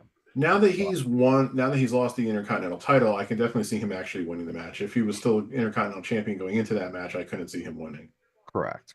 I can see him winning that match now. But that's the thing. It's like now, and also again the fact that he lost. Like, are you really going to have him go out with losing his last PLE match and then losing his last match? I mean, if there's anybody who's a retirement match that's going to win, you know, it's fine if Cena wins his retirement match. I don't have an issue with that. Yeah, I mean, I know the old time-honored tradition, pal. Yeah. You know, is you go out looking at the lights, but you know, we're way past that era. Yeah, that's kind of one of those old school written rules that needs to go away. That's a territory era thing. Yes, and we're not that's not okay it anymore. Okay. That's why I had no issues with Sting keeping the tag belts at the end. Okay. This ad with the women. Bad. Am I the only one really confused by the outfit Becky's wearing?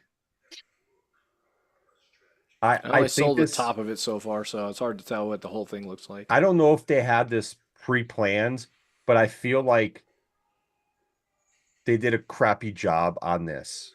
I think they only filmed it recently. For the women. Like you did this big thing with the men and they all had what a the hell is that? moment. Right. They're all wearing You have like this. elegant gowns and Becky's wearing like a bra top and everything, which is like that's not something remotely It looks close like to it something looks that like it she has wears on a pockets regular on the basis. top. That it Looks like a does. bra top with pockets. Yeah. She stayed in her character for this with her crazy outfits like Seth. But she hasn't worn anything like that. Not really.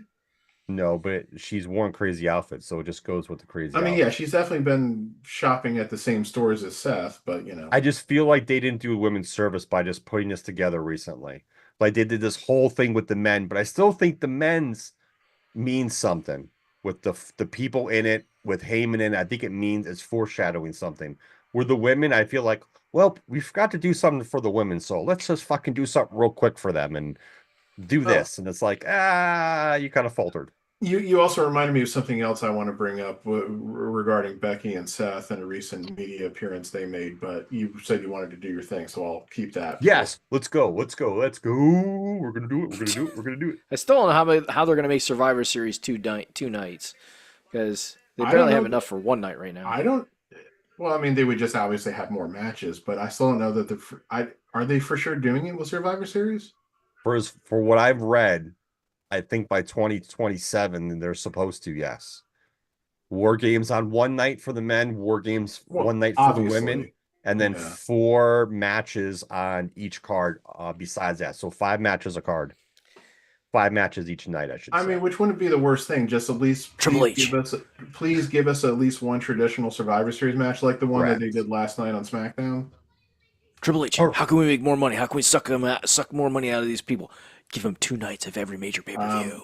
They wouldn't be asking Triple H that. All right, That's what gentlemen, Nick Khan's there for. we Come are. on. That Shapiro guy. All right, we're ready. Come on, bring it on. Oh, See my screen? DeMags. Who's Here we go. DeMags? Here we go. So I have What the hell 10. does the mag Oh, it's mean? an abbreviation of our goddamn podcast, you jabroni ass son bitch. The middle a. Oh yeah, it is. I have a feeling Oh, that- yeah, it is. I have Oh, a my feeling God. that any of our political doubt watching people me. might have a problem with this. It's too close to something else. Nah, not really, but I do appreciate you making that joke. Oh, Lord have mercy. So here we go. We're doing our spinneroonie wheel here. 10 men are on here. So here's Spin the the deal. wheel, make the deal, Sting. Here's the deal.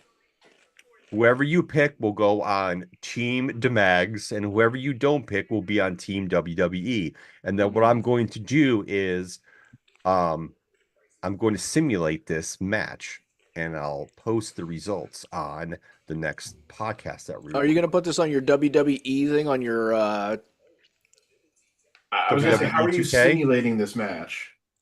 I think WWE 2K has a Survivor Series match. I was going to set say, up is it on probably 2K Okay, I was just curious. or That wasn't- N64 Yeah, version? that wasn't like a criticism. I was just wondering. No, I understand. But there is another simulator that I did find that you can like put wrestlers in and create matches. So I got to double check. Did you put X's and O's on here just in case that you decided you want to have him do a football match? I don't remember. I can't get these are automatically in the background for this thing. I can't get rid of these. Nice. Yeah. Football. Yeah. They will go away. All right. Eyes, So- Eli's. I'm gonna start. I'm gonna spin the wheel, Rooney. Round and round it goes. No one Where it knows where stops, it's gonna nobody land. knows. Ooh, where's it landing? Where's it landing? God, that was right on the line there. The first person that is showing up is Randy Orton. Darth Pat, I don't want Randy Orton on my team. One second. Randy Orton is one of the most successful Survivor Series wrestlers of all time. Pat's gonna throw some facts at you to try to change your mind. No, it's not necessarily that. Randy Orton has been. Oops, I sorted it the wrong way. 1 second. Randy Orton is tied with Shawn Michaels for most Survivor Series matches ever with 11. Wow, that's a lot. Yeah. And he holds the all-time record with Survivor Series match survivals with 5. That is a record he holds all by himself. At the same time, I don't want Randy Orton on my Survivor Series team either. Ooh, Randy Orton has been booted. Dun dun He's on dun. Team WW. Team Shmee. WWE it is. There you go, Orton. Ooh, you They can have play no as respect John for you. Cena in the new one in all his forms, the Doctor Thungonomics, the current John Cena, and the prototype, evidently. Brock Lesnar. And Ron Cena. And Ron Cena. All right. Spin the Rooney again. Round and round it goes. We'll see where it lands. Do do do do do do do. Oh. It is landed on the immortal Hulk Hogan. Ugh. Hmm. Jeremy with the Hulk Hogan was in 5 Survivor Series matches in his career, including the Grand Match of Survival in 1990, and he survived 4 of them. But in that one where he did not survive, it was the main event of the inaugural Survivor Series in 1987. And of course, he came back in the ring to further his, story with Andre the Giant by attacking him. And because, as Bruce Pritchard always said, the edict back then was always Hogan must pose. Yes, he must. So, What the hell? Holy. My what is bad. Is that like is that your Wikipedia page of That was history my of Survivor Wikipedia Series page matches? for Survivor Series. Yeah, yeah. Oh, okay. As much as I have issues with the guy's legacy in so many ways and everything like that, I want Hulk Hogan on my Survivor. It's the Hulkster. Yeah, I will say yeah, because I don't want to load Team WWE with 2 guys like that. Come on. We can't overload their team. Hulk Hogan's on Team DeMags. I mean, I have a feeling that the teams will be pretty even at the end, but yeah, I still, yeah. All right. Spin the wheel again. Here we go. Where it lands, no one knows. The next person on the list is the cream of the crop. Macho Man Randy Savage. Randy Savage was in 4 Survivor Series matches, and he survived 3 of them. Which, I was gonna say I couldn't figure out which Survivor Series match he was in that he didn't survive, and then I remembered it was his last ever Survivor Series match in 1993, when he was a last-minute substitute for Mr. Perfect in the match. But that's when he was like feuding with Crush and everything. So. Team DeMags. The worst theme music just hit our hit our TVs here. You think Nikki Bella's theme music is the worst theme music ever? I hate it. Not the worst ever, but one of the worst. Okay. I'm not a big fan of the Bella music. I'm pretty sure I can say that there are definitely worse ones out there, though I do not like the music either. So, I'm on the fence here, Pat. I'm on the fence. All right, I'm letting the nostalgia overwhelm me here. I want the Mega Powers on my team. I was gonna say, do we have the Mega Powers reunite? We got to get the handshake, man. The epic handshake between the two of them. Randy Savage is on Team DeMags. All right, next one, round. All right, now we got to get some wrestlers that were not 80s. Yes. You're very true. Yeah.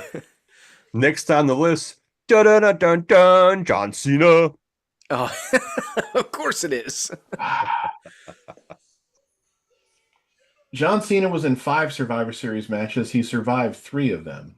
One of the ones that he did not survive, of course, was the big Team Cena versus Team Authority match back in 2014. And how the hell was that 11 years ago already? I know. Wow. Which also famously featured the WWE debut of the man called Sting. Ding, ding, ding. The man called Sting. Not that he was Surfer Sting by that point, of course. Again, I'm going to be nostalgic here. I want Cena on my team. So we want to go with a Randy Orton and Cena. No, I want against Cena each other. Yeah. Cena and Orton have to be on opposite sides. Come on, think about it. Okay. And think about that too. Think about all the people that Cena has wrestled over this last year, and they didn't do one more match with him and Orton. That's okay. I'm good with that. It really feels like All they right, should. John Cena is on Team DeMags. We got 2 more spots left. Be careful. Be careful now, guys. Excuse me, Stephanie's coming on. I'm busy. Next up on the list is Mr. Shawn Michaels, the Heartbreak Kid. Shawn Michaels, as I said, is tied with Randy Orton for most ever Survivor Series matches of all time with 11, but he only ever survived 3 of them. Mostly because he was the kind of wrestler who just, was always in the tag teams and everything. So he's one of those guys that would, especially early in his career, he was like, you can always eliminate the tag team guys, The tag team guys never really, got to survive. That Kira better win this match too, by the way, which she probably will. But I'm gonna say let's give it to Team WWE. I'm fine with putting Shawn Michaels on Team WWE. Feel like there's got to be some cream of the crop guys still waiting out there since we feel like we're getting duped here. All right. I'm always duped. Duh. We will move on. Oh, next on the list is Seth freaking Rollins. Seth Rollins has been in 6 Survivor Series matches and only survived once. Ooh, what a bad record. Yeah. There are worse, but I'm sure that goes along with the fact that that was probably the one Survivor Series where he was with the Shield. goodness Or the gracious. Authority. No, not the. Oh yeah, he would he have been on the Authority one? yeah, he was, but he didn't survive, of course, because the Authority Right. lost that match. Yes, I'm thinking of the one that he was with. My brain is so bad anymore. I can't. I remember. have a feeling the one where he survived, it was either like one where he was still with the Shield, That's what I was. Yes, with the Shield. or if it wasn't that one, then it would have had to have been one of the various Raw versus SmackDown ones that they did there for like the last several years that they were doing the Survivor Series matches. I I'm always hated fine with Seth being on Team WWE. Yeah, I agree. All What is right. she trying to go with Goku hair? Is she trying to be a Super Saiyan here? That's The hell? kind of That's her how normal her hair hairstyle. normally looks anymore. All right. It's Get a two Kamehameha in there. team.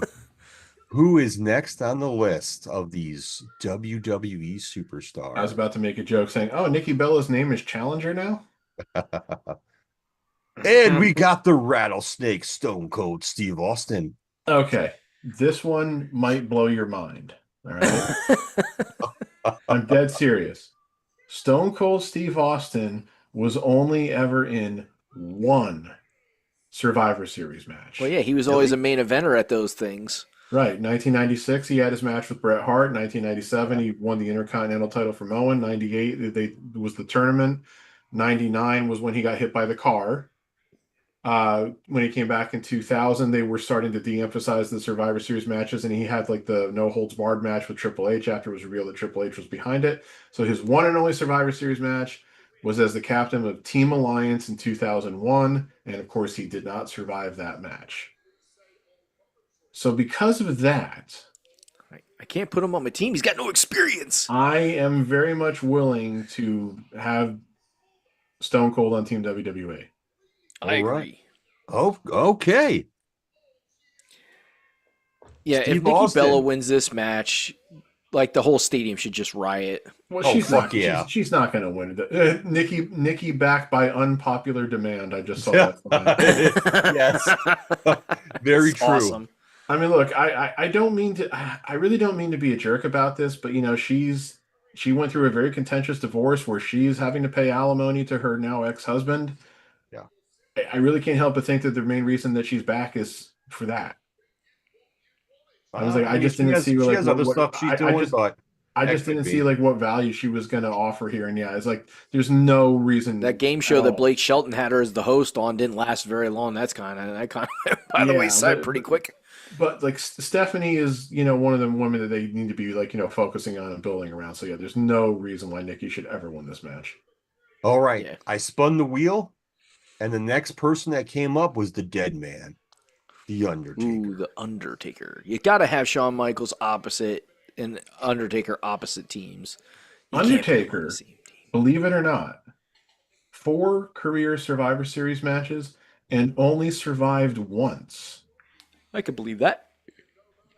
But this is Um, the Undertaker. That was because like he didn't survive in his debut match in 1990 because he got counted out. He didn't survive in the 1993 match because him and Yokozuna got counted out when they were brawling with each other. And he didn't survive the Team WWE versus Team Alliance match at 2001 because The Rock was the sole survivor of that match. The only match he survived at a Survivor Series match was in 1995 where he was the captain of the Dark Side. Get this team. It was him, Savio Vega, God. Henry O'Godwin, and Fatu, you know, Rikishi when he was doing his Make a Difference gimmick post Head Shrinkers.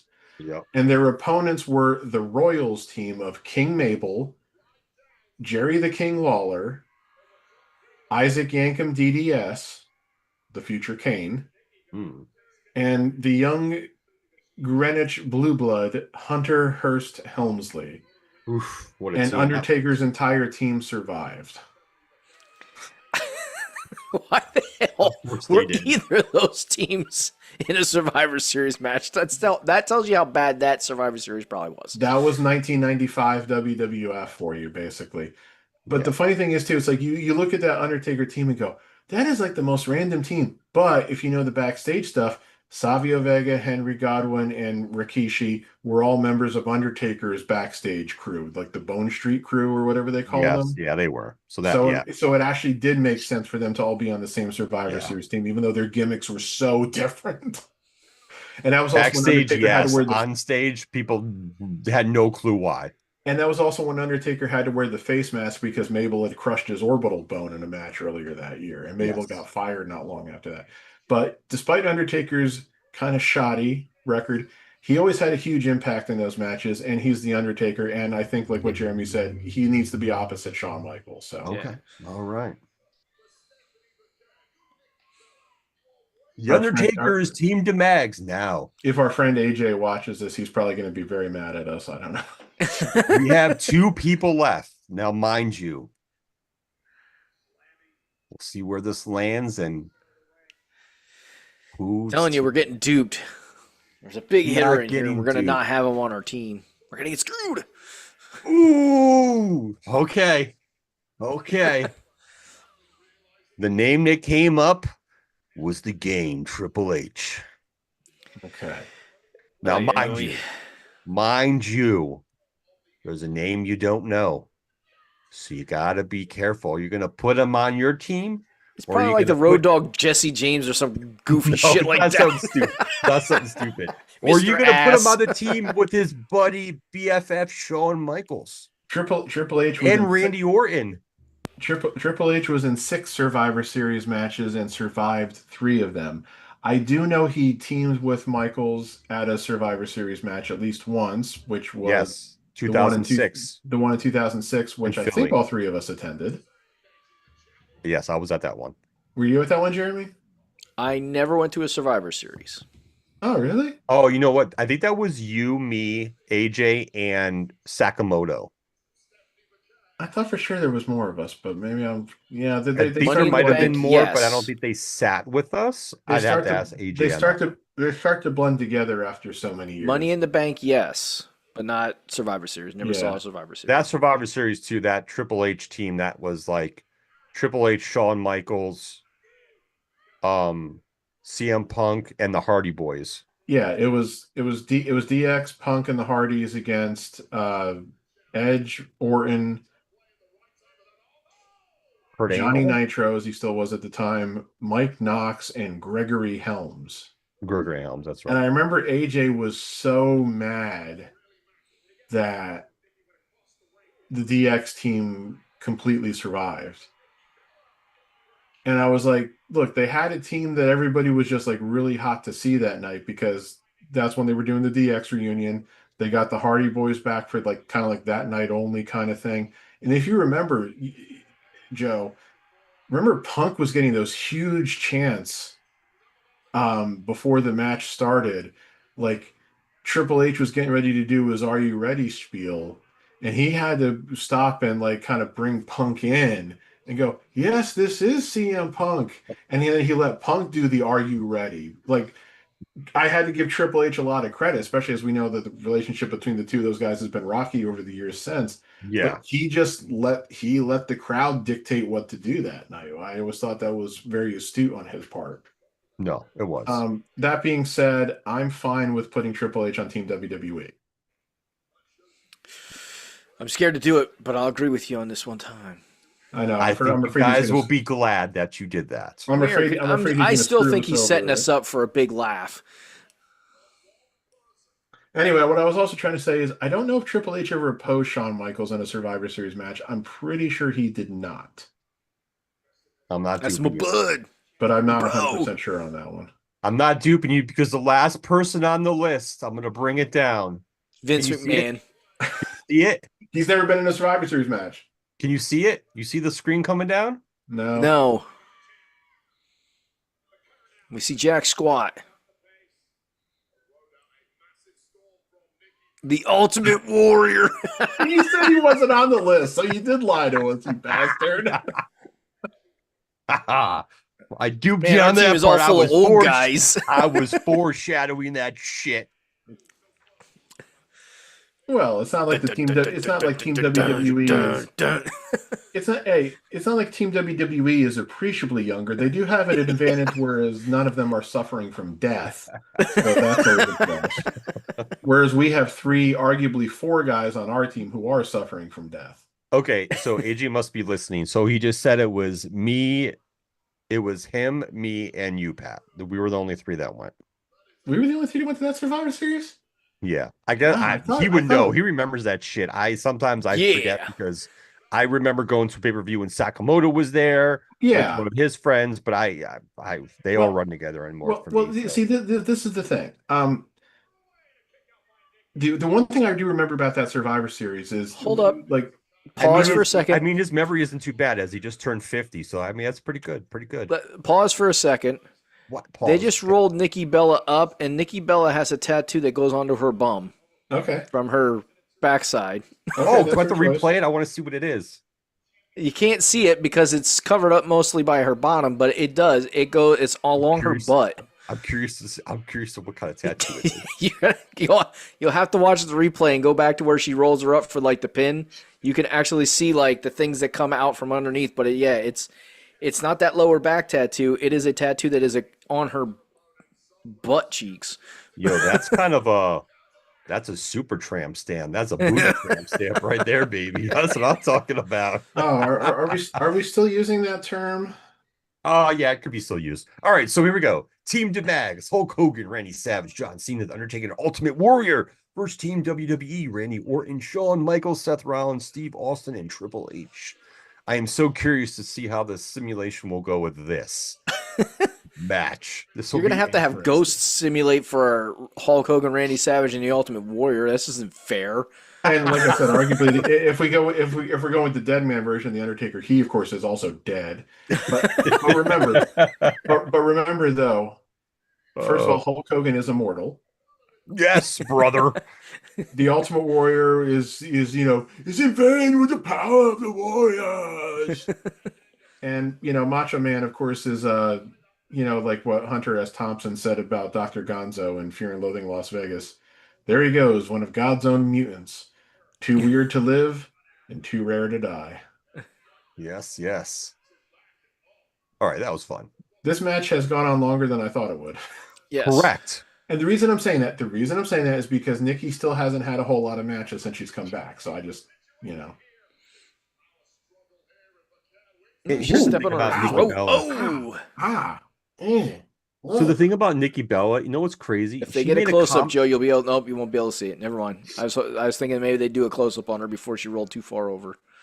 Nikki Bella talked on some podcast that the only time she gets attention is when she posts things on social media that gets like, I forget the terminology. I'm using, I think, thirsted or whatever it is to get thirst trap stuff. Yeah, thirst trap. Yeah. Like she doesn't get no attention on like, I don't know if it's dating sites or whatever, unless she does shit like that. And I'm like, why would you do that in the first place to get attention? That makes terrible no sense. Camera angles. We can't see anything. Look, I understand that like meeting people in this day and age can be challenging and stuff like that, but it's like, yeah, don't put yourself out there in that. Why would you try it that way? I just feel like her and her sister are definitely opposites when it comes to like men in relationships. I mean, clearly, but still, it's clearly sis. I mean, Bree's had a pretty stable marriage for a long time now. She's a mother, yeah. I think like Nikki's more the wild child of the two sisters. Definitely. Well, I mean, Nikki's the one who chose to get implants for one thing. And I think I also just saw a comment from her recently that said that she's gonna get bigger implants. That's ridiculous, but whatever. Which to me, again, what did you say? She's gonna what? Get I bigger think I read a implants. comment from Nikki Bella recently that said that she's looking forward to getting bigger implants. And I'm like, I can't help but think that, like, at your age and everything, and considering that her unlucky history with romance and everything, that's a little that's Wow, like a that was little that that's was pretty that's a sweet. little desperate. That That was a was good very move off the impressive. top rope. Hey, there's Ellsworth. I finally saw him tonight. The match wasn't bad. I'm gonna No, it say it. wasn't. It Match wasn't. wasn't It bad. wasn't. It wasn't terrible by any means. And Well, you can Nikki you can didn't. make Nikki. somebody like Nikki Bell look good when you're good. Yes, Now, where does Stephanie go from here? Of course, correct. because well, maybe Liv. If Liv's ready to go, maybe they go right to that. I mean, you could. I'm just saying, like, Raw doesn't have like a lot of heel women right now. No.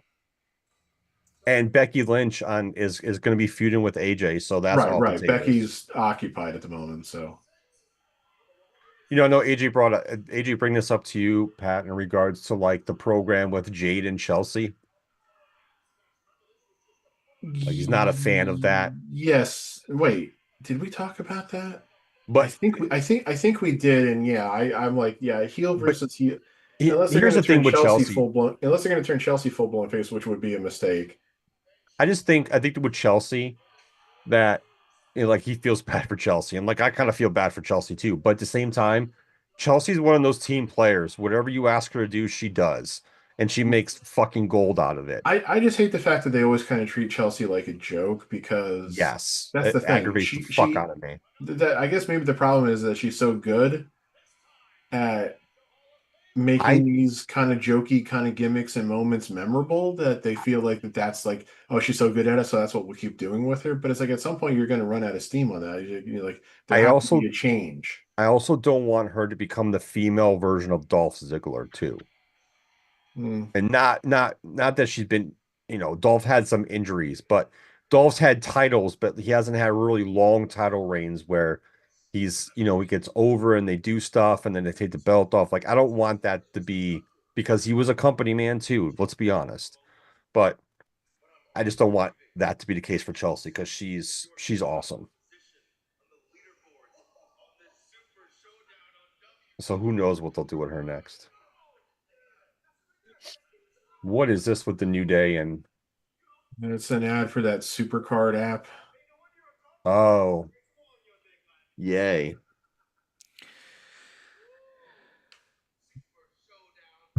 It's just time wasting shit.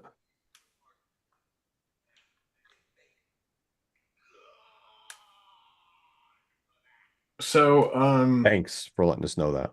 while we're in this lull, Is that their new thing? The New Day. Thank God for that. Is that their new thing to say? Because it's pretty I terrible. don't know. No, I But don't think anyway, so. while we're having a lull moment here, if you will, um, Joe, Yes. might this be the time of the show where you want to celebrate your team's victory yesterday? No, not yet. As I sit here rocking my Eagles shirt. Hey, just remember, my team beat your team once this year too. Yes, from the varsity. So we had practice today. My team's only won. And I walk into the gym, take off my coat, and the first thing that the varsity assistant says to me, he says, "That's a brave choice of shirts to wear today." Hey, you gotta, Like, thanks. you gotta stand by your team when they fail though. That's Win or lose, I'm still a fan. yeah. I had a lot more wins right now than losses, so that's good. They're what? Still the 3 seed, I think. Are they still the 3 I seed? think so, yeah. Suddenly though, the Cowboys are. Let's not talk about them. Listen, the Cowboys will be the Cowboys. If they even make the playoffs, they'll lose in the first round. So What I'm just saying. I'm just saying, like the Cowboys look like okay, maybe they figure things out, but at the same time, yeah, there's always that thought in my head that now they'll probably find a way to fuck it up. yeah, we'll see. The Cowboys still have to play the Lions on the road, host the Vikings, host the Chargers, and then they're at the Commanders and at the Giants. So That's a slightly more favorable schedule, I think I would say, than Yeah, we'll see unfavorable. how they do against the Lions. The Lions have been up and down. And Yeah. Vikings are going to beat the Vikings. If they lose to the Vikings, I'll be They shocked. should beat the Vikings, the Commanders, and the Giants, quite frankly. So, Correct. and the Eagles' remaining schedule is at the Chargers versus the Raiders, at the Commanders, at the Bills, and versus the Commanders. So that's not too bad of a schedule either. The Chargers and Bills games will both be tough, of course. They should beat the Raiders, and again, especially not knowing what Daniels' status is going to be, those two games against the Commanders should be wins for the Eagles too, I would think. Yeah, for me, I find that with the Eagles, it depends on what damn team shows up. Well, that's very true too. Like they're I they're mean, just again, not a and consistent team this year. well, right, and everybody, of course, has been dogging the offense and the offensive coordinator, and I guess Sirianni said he's not changing play callers, and like I don't know who Sirianni would even have call the plays if it wasn't the guy who's doing it now. See, this So is one of the things when you have a team that's consistently in the top five of the NFC in general, right? You went to a couple Super Bowls, you win one, you start losing coordinators. Like, look at mhm. Detroit. Detroit's not having a great year. They lost both D and offensive coordinators. Yeah, And you guys are in the first year of a new offensive coordinator, and it's been super inconsistent. Like everyone thought that Saquon was going to rush for almost 200 yards against us because we've been giving up a lot of rushing yards the last two games. And that's really But funny. Just seeing a commercial for spam after Jeremy talked about spam. yeah, I know. So it's kind of like it's been inconsistent. So yeah, it's like you're in the first year of an offense of coordinator. We're in the first year of a new offensive coordinator as well. So, but we still both have winning records. It's a work in progress. It's really what it is. Like at the end of the day, I just wanted a consistent season where I saw progress in every game, which for the most part I've seen from the offensive side. In the defensive side, we got two starters back, but they are both on time limits. They both were on limited plays, and they were in the secondary. We still had our third string and practice squad linebackers on the field for yesterday, so we were not healthy there at all. But you know, it just the matchups. The matchups just did what they did yesterday. So listen, we've had five comeback wins.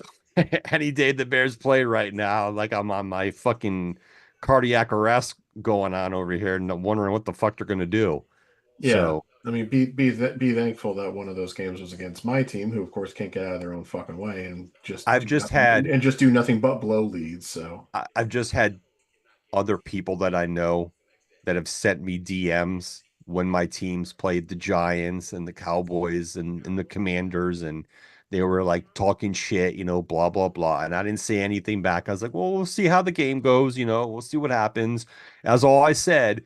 And then, I had a bunch of the Eagles fans that, um, you know, that I'm friends with on Facebook start blowing me up on the DMs with that shit.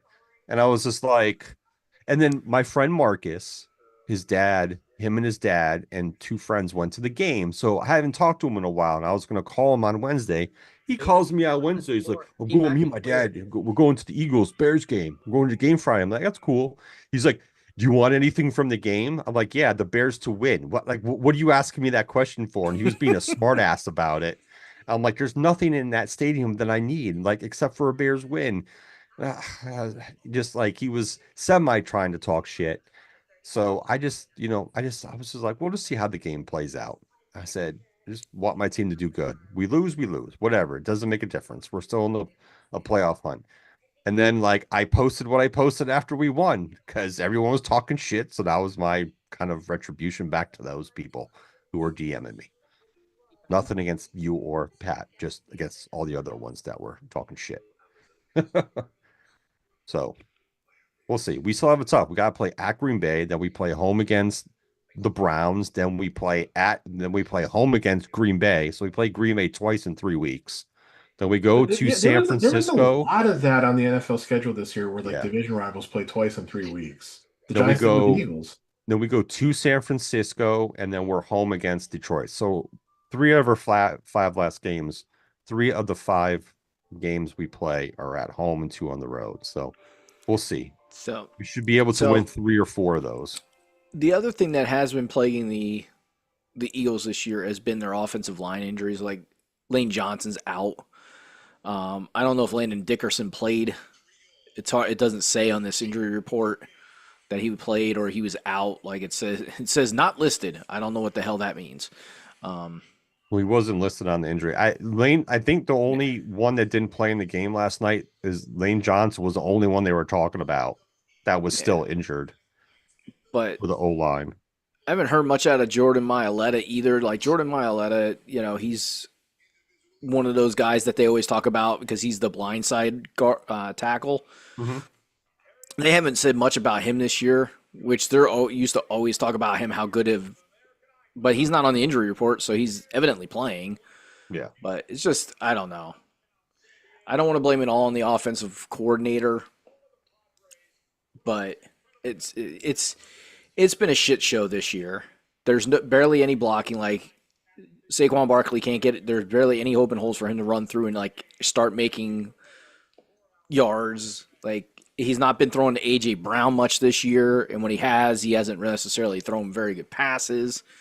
And that's sad because it's AJ Brown is one of those players that wants the ball and when a ball is thrown to him, if it's a catchable ball, he's probably going to go up and get it or go out and run for it and get it. He's a good receiver.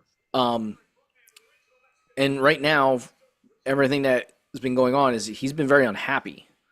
And that's tough for him because he's playing with one of his good friends from college. Like it's not like he doesn't. It's like, and they build a really good relationship. And he was very happy last year. That's like done caught a passes. Hey, Danielle Fishel. Yeah, I was gonna say, Awesome. that's actually. What's that's up, Danielle Fishel? Yeah, and that's pretty cool that she's wearing a Vader shirt because he did a guest appearance on a Boy Meets World episode back in the day. Yep. So that's actually pretty cool. Well, yeah, he was Frankie's dad in that show. Yeah, and on that show, yeah. Yeah, but yeah, it was just, it like I said, it's been a shit show. There's just been so much going on this year, and I hate to say it, but they are suffering from the Super Bowl freaking hangover. Like they just cannot seem to get their shit together. Okay, I'm just gonna say this. Whose shit show would you rather have, your teams or my teams? Yours has been a shit show for many years, though. Yeah, that's the point. The franchise has largely been a shit show for the last 14 fucking years. Damn you, Eli. It wasn't Eli's fault. It was I mostly know. everybody but Eli's fault. That's what I'm saying. Yeah, It was he- he yeah. left, and it really went to shit. Well, they wasted the second half of his career by not consistently building around him, by letting the offensive line go to shit. They had a lot of bad luck with some injuries and bad draft picks and shit. Well, not so much. You can't really say they're bad draft picks in a way. I mean, some were, yes, but yeah, but pretty much ever since they won Super Bowl 46, the franchise has been hopeless in so many ways. So, It's all right. You could be the Commanders. well, they had a lot of optimism, of course, after last year, and of course, I just said coming to this year, I'm like, everybody's acting like they're going to be so great again. I'm like, you know what? It could be a little bit fluky that nobody knew how to stop the rookie quarterback. We've seen that happen before, and then we see that rookie quarterback not progress. This year, it really hasn't been on Daniels other than him getting hurt. But yeah, But even before he got hurt, he was not playing all that great either. no, but it's been more. But it's been more than that with that team too. So. Yeah, no, there's been other things, but Dak's right now on his hot streak, so I'll just wait for that to fade, and then the Cowboys can go back to being the Cowboys. that hot streak will last maybe 1 or 2 more games, if that. Because everything's looking so grand. They're like, oh, CeeDee Lamb's back. He's catching balls, and they got that rookie wide receiver. He's catching balls, and I'm just like, yeah, give it a little bit more time. Well, about it's to like fade people out. think that they might have solved their defensive woes too with those trades they made, which everybody was kind of making fun of at the time, myself included, because I thought they gave up way too much. But defense has been playing a hell of a lot better since they got Quentin Williams and other guy whose name I'm not remembering. But I mean, it's like, again, just saying, the game of the Cowboys and the Eagles, I saw the Eagles jump out to that huge lead. I was just like, oh my God, this is going to be a goddamn massacre. And then, like, the next time I looked at the score, it was tied. I was like, damn, the Cowboys are actually showing some backbone. I'm really surprised by this. Well, and here's the other thing that you gotta. Here's the X factors with the Dallas Cowboys. Okay, Mike McCarthy is the not Mike McCarthy. Sorry, he's a whiz. Why can't I think of his name? The coach of the Cowboys is Brian Schottenheimer. Brian Schottenheimer. He's the coach of the Cowboys. That is correct, Jeremy. Why did I not remember that Mike McCarthy got let go? I don't know why. I don't know, because it was the big thing when they hired Brian Schottenheimer. It was almost universally panned because everybody thought he was basically just a Jerry Jones puppet. Yeah. Okay, so let me backtrack since my Okay. memory is shit. The X factor for them is Jerry Jones. You have Jerry Jones in the front office, and that is always a recipe since those Super Bowl teams for a disaster to happen with all the Cowboys teams. Well, Jerry can't do much of anything else this year in terms of really having much of an impact on what goes on the field, because like he can't make any more personnel moves really since we're past the trade deadline. So it's really dependent upon the coaching staff to get the most out of the players. But yeah, obviously Jerry Jones is, again, people I think are still think the Parsons trade was a terrible decision. So, Well, it's like he's trying to recreate what he was able to do when he first started ownership of the Cowboys with those controversial trades and picks and stuff like that he did and got when rid you of got, Herschel Aikman Walker. and Emmett and Michael Irvin and all that well, yeah, shit. the Herschel Walker trade was pure Jimmy Johnson. Johnson was the one who I think was really responsible for like orchestrating that. And see, that's the thing. I still don't fully understand to this day when I read back on like the parameters of the Herschel Walker trade. Like they acquired all these players from the Vikings and all these picks. But then there was like a provision there, like if they like cut the players, they'd get draft picks instead. And I was like, how? I never really fully understood that because it was like all those draft picks that were used to draft a lot of the guys that were part of the Super Bowl teams, like Emmitt Smith. I think Darren Woodson was one of those picks. A couple other, pretty key contributors.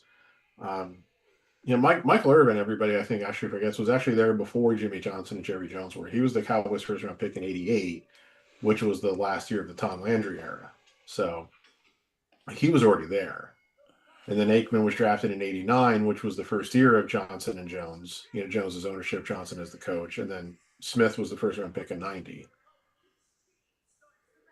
And Irvin's quoted like in that Dallas Cowboys America's Team thing that's on Netflix. He comes out and says how excited he was to play for Tom Landry because Tom Landry was such an icon of a coach and stuff like that. And Yeah. when he got there, he's like, I don't know how we're he's like we were so bad. He's like, I don't know how we were so bad. Like they didn't have a quarterback. Like Danny White was never a great quarterback, but then he had started getting hurt, and they shuffled through a couple other guys there in like the mid to late '80s before Aikman showed up. So that was the main thing. But a lot of people just also think that the game had really just basically passed Landry by. And I mean, shit, he'd been the head coach since the team came into existence in 1960. He's been the head coach for 28 years. So just. I have a question. How is it that the Giants are 2-10 and the NFL.com has them eliminated from the playoffs, but the Titans are 1-10 and they're not eliminated from the playoffs? Simple. If you can find 7 teams in the league that they could not pass under any circumstances in the standings.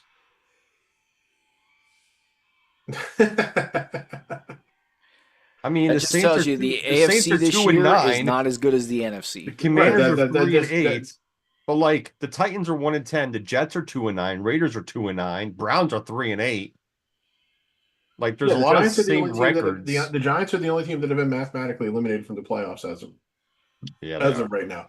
Now, chances are the Titans will be eliminated after tomorrow. It's just weird. I don't know. Well, hold on. Unless the Titans win. They could still keep their playoff dreams alive. Yeah. Oh, God. That's Okay. That's So bullshit. the best the Titans could finish is 7-10. And The who's only in their teams division? Who's the only teams right now that are guaranteed to finish better than 7-10 in the AFC are the Patriots, the Colts, and the Broncos. The So Punk Bills, is starting for the base team. Interesting. the Bills, Jaguars, and Chargers will do no worse than 7-10. So theoretically, there's only 6 teams as of right now that can be equal to or better than the best possible record for the Titans. So that's why the Titans aren't eliminated yet, because there's 7 playoff teams. Yeah. And the NFC, again, the best the Giants can do is 7-10. But there are 1, 2, 3, 4, 5, 6 teams that already have 8 wins, and a seventh team that has 7. That team is the Lions, and the Lions beat the Giants head to head. Therefore, there are 7 teams that the Giants cannot finish higher than, so the Giants are eliminated. Yep. Just odd. But yeah, it is. I think that the NFC top to bottom has a stronger overall record. Well, it must be because, like I said there are 1, 2, 3, 4, 5. There are already 6 teams in the NFC that have at least 8 wins, and there's only 3 teams in the AFC that do. So the question is now, right now, I'm not saying the run is over, but are the Kansas City Chiefs finally feeling the effects of the high paycheck that they've given to Patrick Mahomes?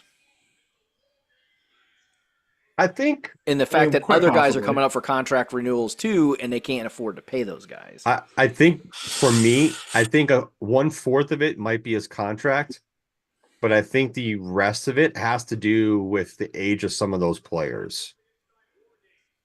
Like they really, to be honest with you, let's Because look at Kareem the Hunt's off. been in the league for quite a while now. Let's look at their offense and the players they have as like the running backs, tight ends, wide receivers. Kelsey may play one more year and he'd probably be done.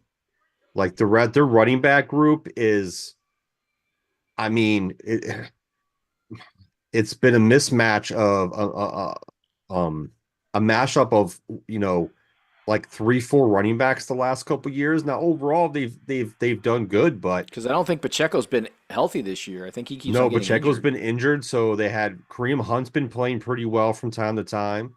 Hilaire got brought. Hilaire was on the practice squad. I can't believe no one picked him off the practice squad, but I mean, it is what it is. They brought him back up to help out. Pacheco's their main guy, but he's been injured.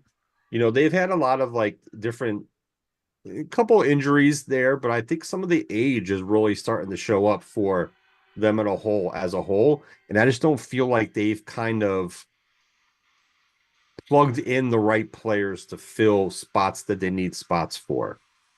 I mean, If you understand what I'm saying. Interesting. they'll probably always be around in some shape or form as long as Mahomes is there, because Mahomes is obviously an elite quarterback.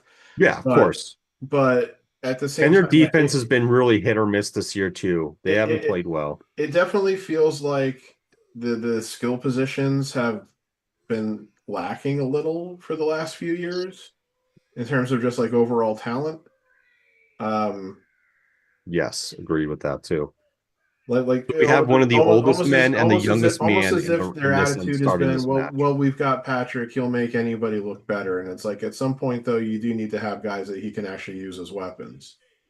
Yeah, and that's the thing. Like people are trying to like the comparisons were going around. Like it started a couple years ago, but it continued. Is him and Tom Brady like who's better? The one Well, thing yeah, that yeah. I mean, look at Brady. Like the Patriots never want to spend a shit ton of money on skill players. They've drafted some really good ones and they signed some, cast offs from other teams that did well under Tom Brady. Like their biggest hit that was a free agent was Randy Moss for those Well, that was a couple trade, years. wasn't yeah, that it? was a trade. Yeah. I think Yeah, it was a I'm trade, saying, but well, like, that was like their biggest hit was with Randy So Moss coming on. but that was the whole thing. Like, yeah, Moss obviously had the phenomenal year with Brady there in 2007, but then win the Super Bowl that year. It's like when they were winning the Super Bowls, like their receivers were guys like Deion Branch and um And they uh drafted two great tight ends. Well, yeah, and only one um survived, but yeah, we know. one great tight end. We're not going to One talk. was on his way until, personal things got in the way. Yeah, But but yeah, like Yes. it was like the early Super Bowl teams, their wide receivers were like Deion Branch, and now I'm not forgetting the other guys. One of the guys was my guy from Notre Dame, whose name escaped. But then like later years, they had like Wes Welker and Julian Edelman. But it always seemed like Brady could get the most out of his like the absolute most out of his receivers, and you could say that he did that with Moss, of course, too, because Moss's best year was with Brady as his quarterback. So, you know. they're trying to replicate, how New England did it by not bringing in high profile free agents and things of that nature. But they're going to have to do a little bit better job. I think Brown is a good wide receiver. Rice is a good wide receiver as well. But, some of them with injuries and personal issues, that hasn't helped Kansas City this year either. Hmm. I think they square things away. If they make the playoffs, good for them, but it's going to be a struggle for them to make the playoffs. Yeah, they've It got an really uphill is. battle now after losing to Dallas. So, You still got Buffalo, who's on like a bad streak right now. They should pick it back up. Can the Jags be consistent? Can the Chargers be consistent? And the Steelers be consistent down the road in their last couple games? damn it. Yeah, I'm an idiot. And we'll see what Texans do. They got all those teams in front of them to worry about. So we'll see how it plays out. I was just wondering if Ron Breaker was now the first competitor in a War Games match whose father was also in a War Games match, uh, which was, of course, a massive brain fart since obviously Cody Rhodes. I just think it's funny that one of the oldest guys in this match is starting with the youngest guy No, in yeah, the match. I thought that was very interesting too. Oh, So speaking of something, go ahead, Jeremy. There's something I so wanted. Go ahead. the thing that I was searching for, and Pat, you're better at searching for this stuff because you just have a better idea of what to search for. But trying to search for like how many times the New England Patriots under Tom Brady at the helm at quarterback made the playoffs consistently. Not necessarily went to the Super Bowl, but just made the playoffs consistently. I can find Um, that for you very easily. I feel like what I found is accurate. Like 19 consecutive winning seasons from 2001 to 2019, longest streak in NFL history. They won 17 division titles, 11 consecutive from '09 to 2019, 13 AFC championship games. Yeah, so Brady was the Patriots quarterback from, I'm not going to count the year 2000 where he only played in one game and only threw three passes. Right. He was the quarterback from the Patriots from 2001 to 2019. Um, Now in 2008, of course, he got injured in the season opening game, and that was the only game he played that year. Um, They the still made the Patriots, playoffs though that year, didn't they?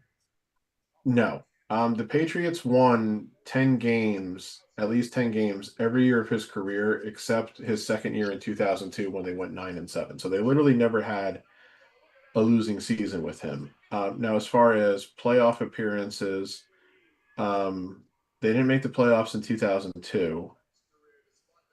Um, and like I said, I'll double check on 2008, but I'm pretty sure they did not make it that year. But they made it every other year that he was their quarterback. Yes.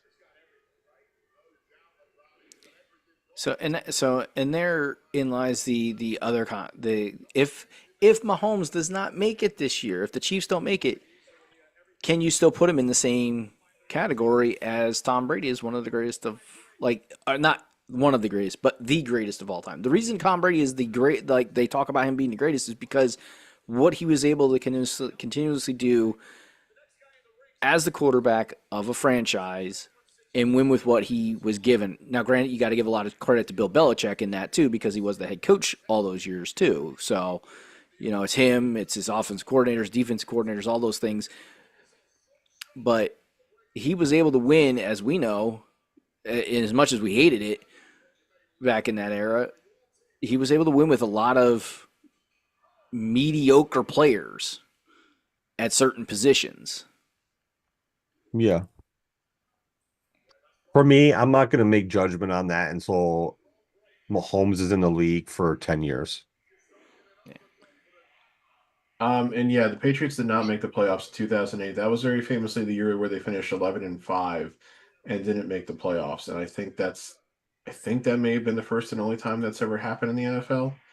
They didn't make the playoffs at 11-5 because they lost the AFC East tiebreaker to the Dolphins, who were also 11-5.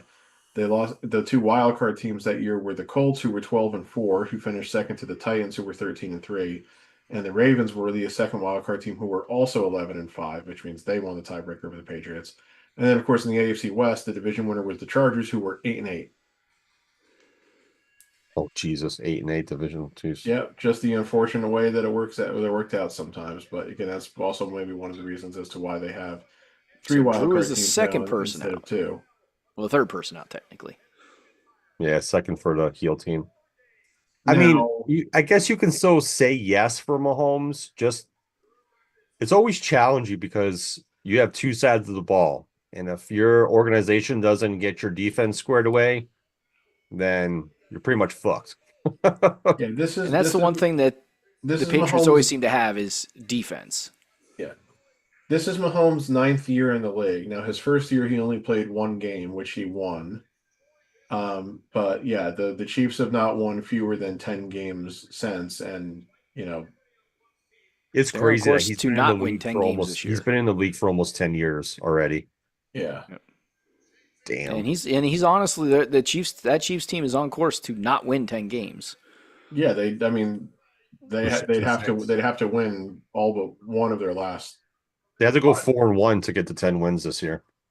Yeah, And see, and I guess that would be the bigger knock on Mahomes is not leading his team to a 10-win season. Now they could still end up 9-8 or 9-6.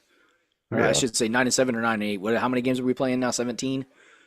Yeah, that's 17, 5. yeah. Everyone has 10. Everyone has 5 games left. the thing of it is, his stats are not like really any worse than they have been. Like he's leading the league in passing attempts. I'm seeing here now. That may also be a function of having played 12 games already, whereas not every team has yet.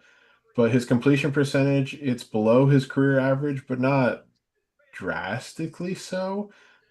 His touchdown percentage is better than it was the prior 2 years. His interception percentage is lower than it's been for a while.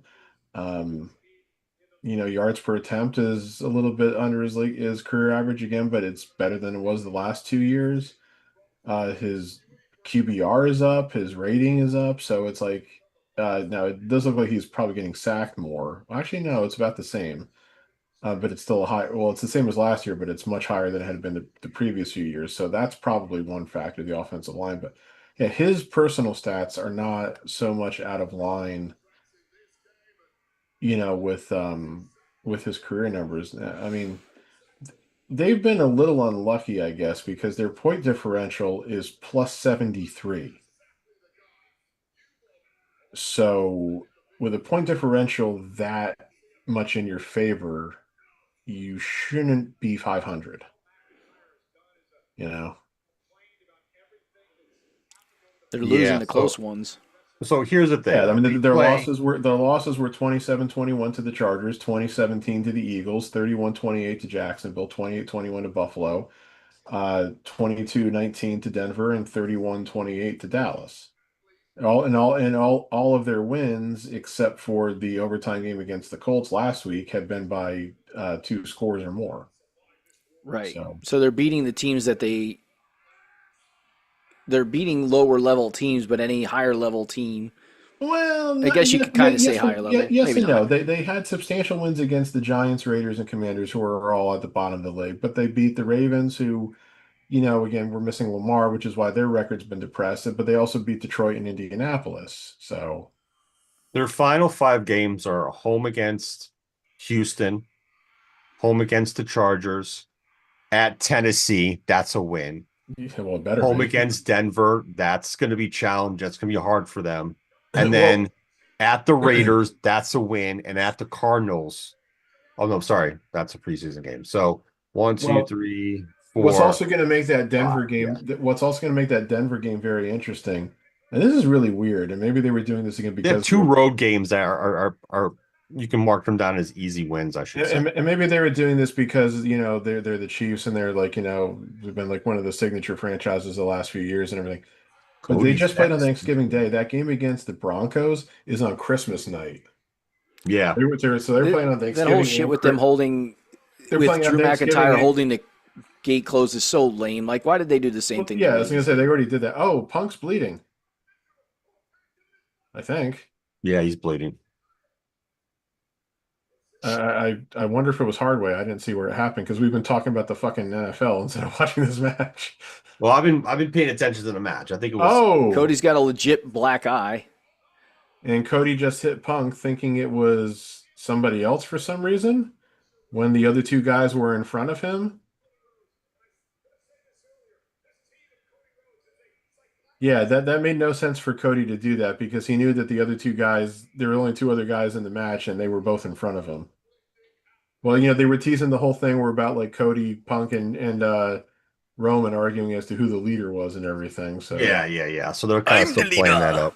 It's my and like team. and like oh, are they gonna do this?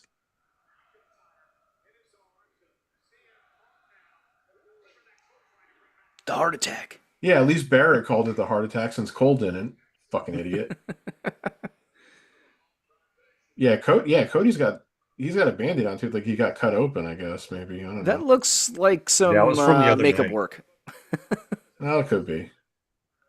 It looks too long for a real gash. Oh god, they're not gonna let him do this. Oh, they did! Will you shush? You're a little ahead of me. Oh my God, Breaker almost broke his head. Well, that's why so many people were afraid of taking that move from the Road Warriors. Because the way Animal would just flip guys off like that. And most of So I'm going to say this: that's Braun Breaker's Breaker's fault dead. for not doing that move properly. yeah. Who's Breakers? That's Breaker's fault. When you're taking the Doomsday device, you got to make sure that You you're flip over. rotating your shit properly. You got to turn yourself too. You can't. The hit is one part, and you do the rest. Yeah. Now, Hawk always said that shit. no, just getting back to the whole thing where they're teasing. Oh, they're showing it again. They're teasing all the shit between Cody and Punk and Roman. You said earlier, Joe, that you saw they were talking about Punk Roman at WrestleMania. You mentioned that, right? Well, it was supposed to be Roman versus Seth. Right. But now it's saying apparently they're talking Now about Punk it's versus Roman. now they're teasing Punk. It's either going to be Punk or Cody versus Roman. They're not sure which way they want to go with it. Well, right That's the now, rumor. just if you were to base it just based upon who's on which show and everything, it would have to be Punk Roman because they're on Raw. So Yeah, Braun but Breaker's history-wise, look at that, baby. We got a little bit of the bionic elbow going on, son. But history-wise, I can see them running back fucking Cody and Roman again too. I mean, don't put it past them. But let me tell you something. They just don't do it quite the same way they did. Not even my son Cody. Nobody. I does feel it like we're going to see that American Braun Dream. Breaker was escorted out of this match. What? I feel like we're going to see Braun Breaker was escorted out of this match. Like, I don't think he's going to continue. That dude had to have gotten a freaking concussion from that. Well, we haven't seen him yet, but I mean, we knew Brock would be the last guy to come out for the heel team. So Of course. Oh, so I know what I wanted to bring up. Now, Pat, we're not going to go down the political aspect of this, okay? So No, just yes, we are. forewarning you. Yes, we are. No, we're not. Yes, we are. I don't know So, what you're talking about, but we're gonna do it. former pro wrestler Titus, You mean Tyrus? where the Yeah, fuck? I really don't want you to continue with this, but since I don't know what you're gonna say, So he made a comment a month ago. He'd first made a comment that he doesn't understand why Punk isn't putting over young talent. First off. And then second off, he was wondering why WWE isn't putting over more young talent. And my question to you is, who the fuck is the young talent? so this Young talent. information- Like in this match right now, even Bronson Reed is 37. yeah, Breaker's the only one I think that's in his 20s. Well, I can't say that. Logan Paul, I forget how old Logan Paul is. I will tell you. But I'm not going to consider Logan Paul a full-time wrestler at this time. Like, I think at some point he will become a full-time wrestler. yeah, Punk is- Love him or hate him. Punk is 47. Cody is 40. Jey Yes. Uso is 40. Jimmy Uso obviously is It's also 40. 40. Roman Reigns is 40. Braun Breaker is 28. Bronson Reed, like you said, is 37. Logan Paul is 30. Drew McIntyre is 40. And Brock Lesnar is 48, but don't tell him. Yes. So basically, okay, Logan's 30, still young, on the younger side, and we have 20. Like it, who on the fucking roster is young talent that WWE is featuring? Like, I understand, like, if you're gonna say, Breaker, Dominic, and I mean, Carmelo? and the thing about it is like you're talking about. I have no issue with, of course, you want the older talent to put over the younger talent, but at the same time, who are you putting over? Like, Yeah. So it they're is it is wasting Carmelo. it is a problem in the sense that it's like, okay, what's the next generation of main eventers? Because the clock is ticking on most everybody that's in this particular match. And this match Correct. definitely does have like all of their star power right now. With like the only person that's really missing from this match is Seth, and he's hurt, and Seth is close to 40 now, if he's not already 42. I'm not looking up his age, deal with it. Um but yeah, it's like, and you could say, well, guys wrestle into their 40s now and everything. Look at some of these guys. Look at Cena and AJ Styles too, and even Rey Mysterio still going and everything. You And know, it's fine.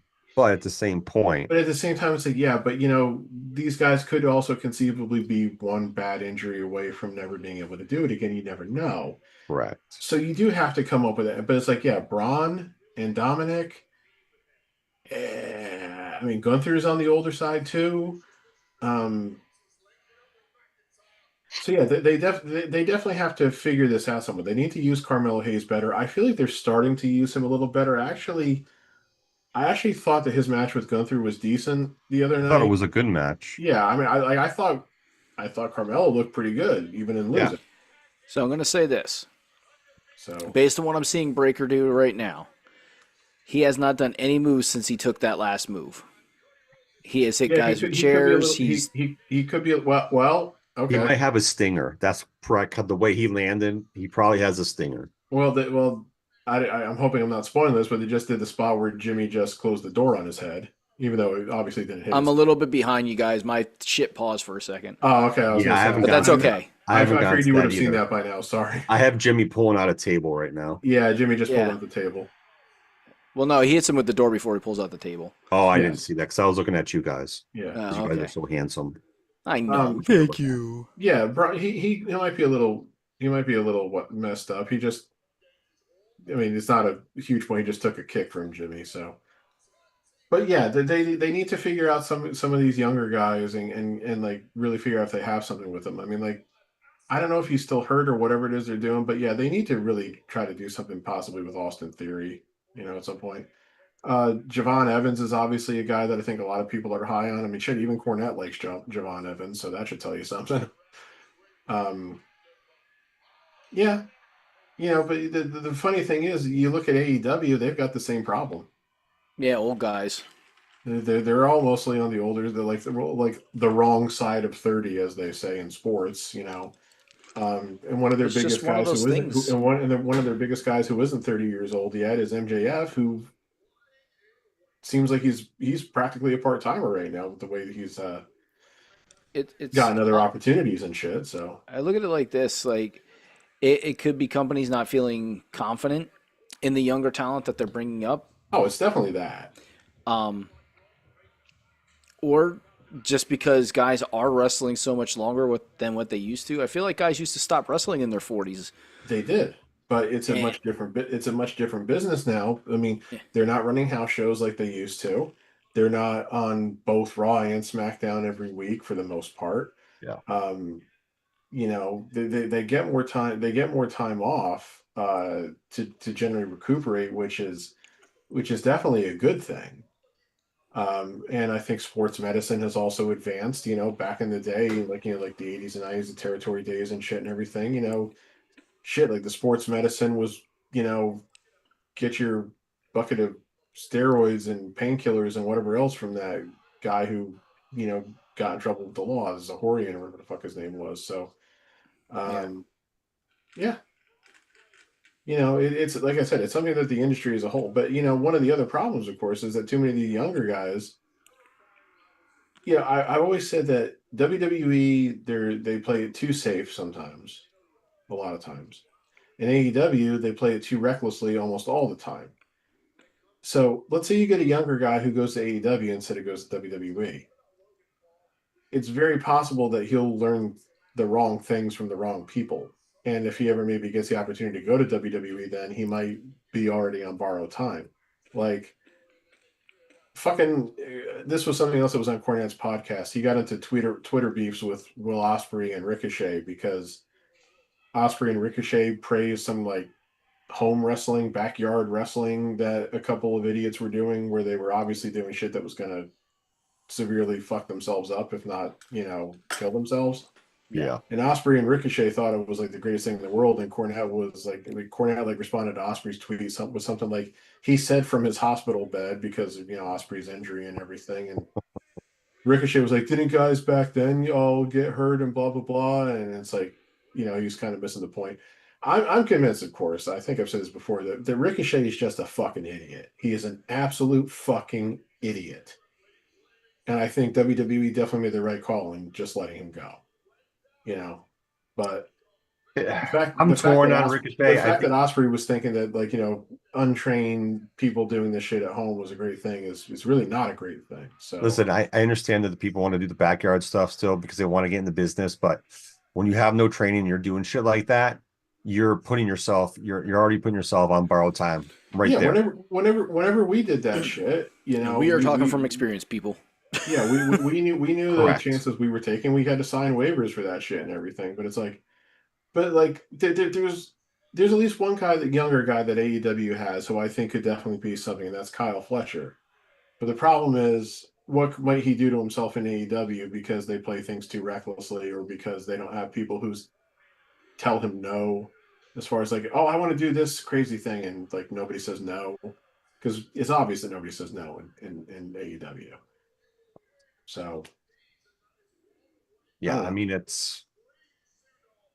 I watched the Tony Khan interview on Ariel's podcast. Oh God, it wasn't bad, honestly. It wasn't bad. Yes, it was.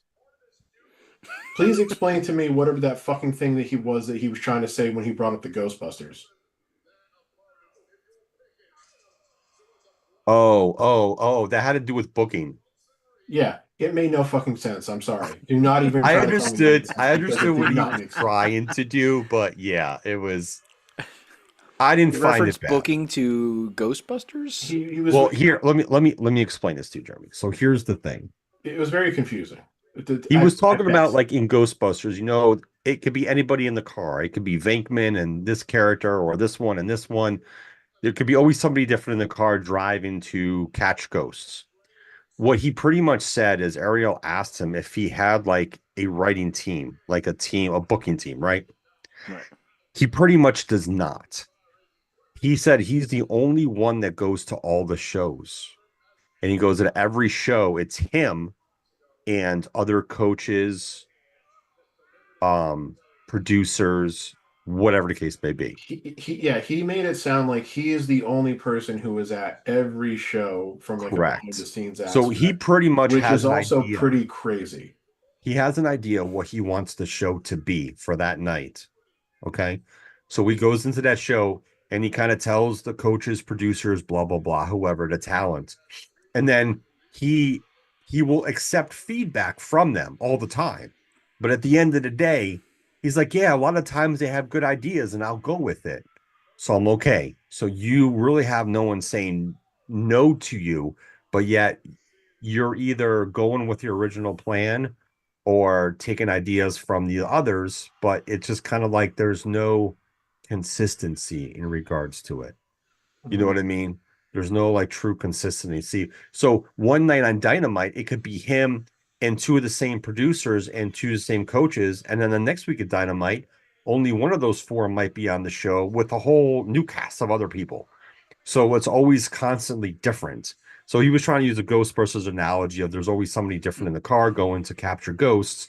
So there's always somebody different at a show producing and writing, well, or producing which and leads putting the to show together. dysfunction and no continuity of storyline. Right, because running a wrestling company is in no way, shape, or form like fictional characters catching ghosts. I mean, I understood the analogy. I No, understood what he was getting at. you The didn't, Joe, analogy, because it was a shit analogy. I Okay, just I just don't like I just don't like the fact that he has no writing team. You know what I mean? he no, he thinks should he have a can set do it number. all. He thinks he's smarter than everybody else. He thinks he knows better. This is what Cornette said. He was the first when he first talked to Tony Khan years ago. When Tony Khan was setting this up, and Tony Khan was kind of picking his brain. Cornette said within a few minutes of the conversation, he realized that Tony Khan thought he was smarter than everybody and was going to just do better than everybody just because. I mean, And on he the said flip side of it, he said he fully understood right away that he oh, had the no one clue what D he was doing, and he's pretty here. much proven that. The only Well, here because we have no idea if AEW has ever made a single dollar of profit. You know, it's like they could. Oh my god, I can't believe they're doing this. we will. I'm not sure if we will. At some point, we should find. Since they're a private company, we're not going to really know You're never unless going they to see their divulge it. books. You're never going to see their books. But here's the thing. Unfortunately, I shouldn't say unfortunately, but here's the thing: for all the criticism Tony Khan gets, the show's still on TV Yeah, and it's still but running, and but they're consistent with numbers, but and but it's that really seems to be all that WB cares about.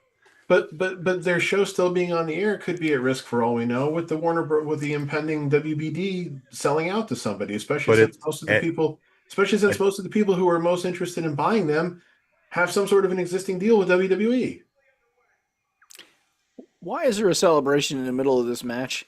He's because running that's it what they back. do for Jay Uso. They roll it back. He's doing his running it back thing. That's why Yeah, that's when I stopped and said I can't believe they're doing this because this is the best way to interrupt that. yeah, it is Brock Lesnar's music.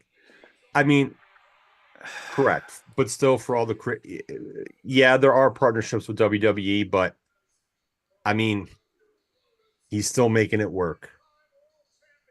They're not going away anytime soon. So Well, yes, he still needs to improve he still again, needs to improve on stuff. you don't know that because see, here's the thing. It's been speculated, but of course never confirmed, that WBD owns a piece of AEW. Again, we don't know that. I Again, don't think they do. let's say WBD sells to a company that has an existing deal with WWE and then decides that they don't want AEW on what they own now, depending on how this all gets spun off and everything. And they just cancel the show. Where's AEW going to go then? You know? So there's a lot of uncertainty, and again, one of the problems is that I don't honestly think that Tony Khan really truly knows anything, but he thinks he knows everything, and he thinks he can do all of this without any help, and he can't. He's not a good booker. I'm sorry. Yes, the show keeps chugging along, but again, they have a fraction of the audience that they used to. They have a fraction of the attendance that they used to. So, you know, he let the wrong people influence him. So, and you know exactly what I'm talking about when I say that. Yeah, I get what you're saying.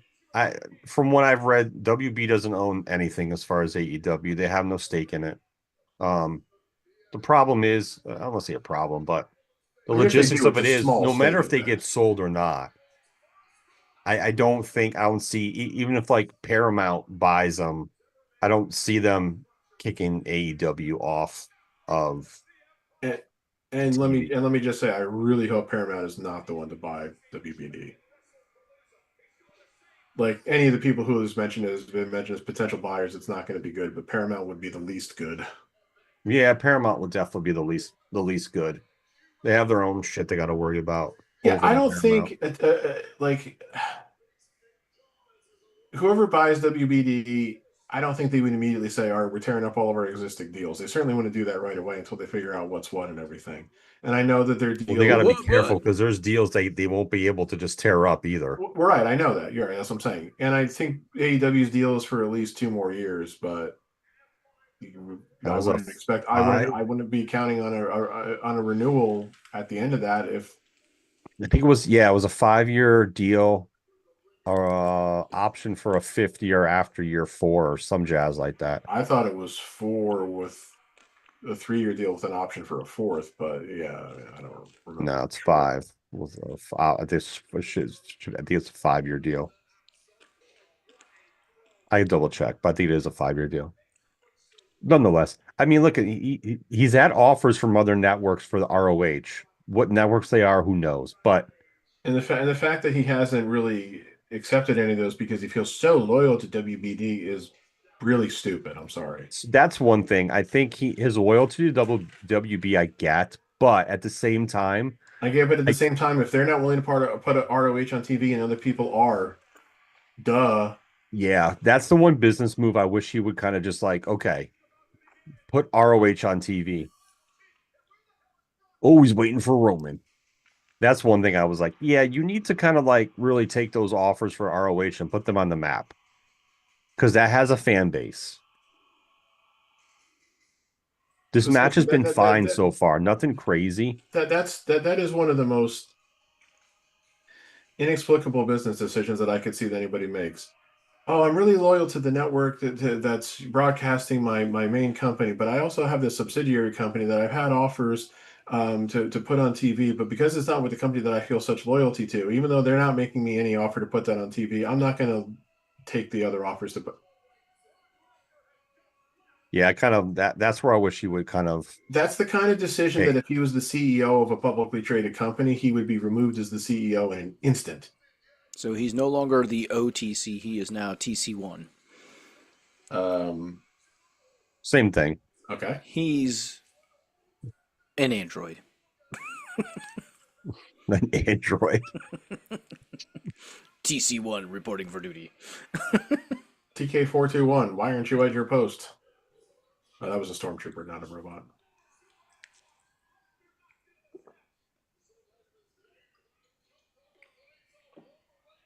So, Jeremy, I need to clarify this with you. Yes. I have been to that Dave and Buster's outside the Lehigh Valley Mall twice. Yes. Now, the most recent time was about a year and a half ago. But neither time that I went did they have skee ball. But you said they have skee ball now.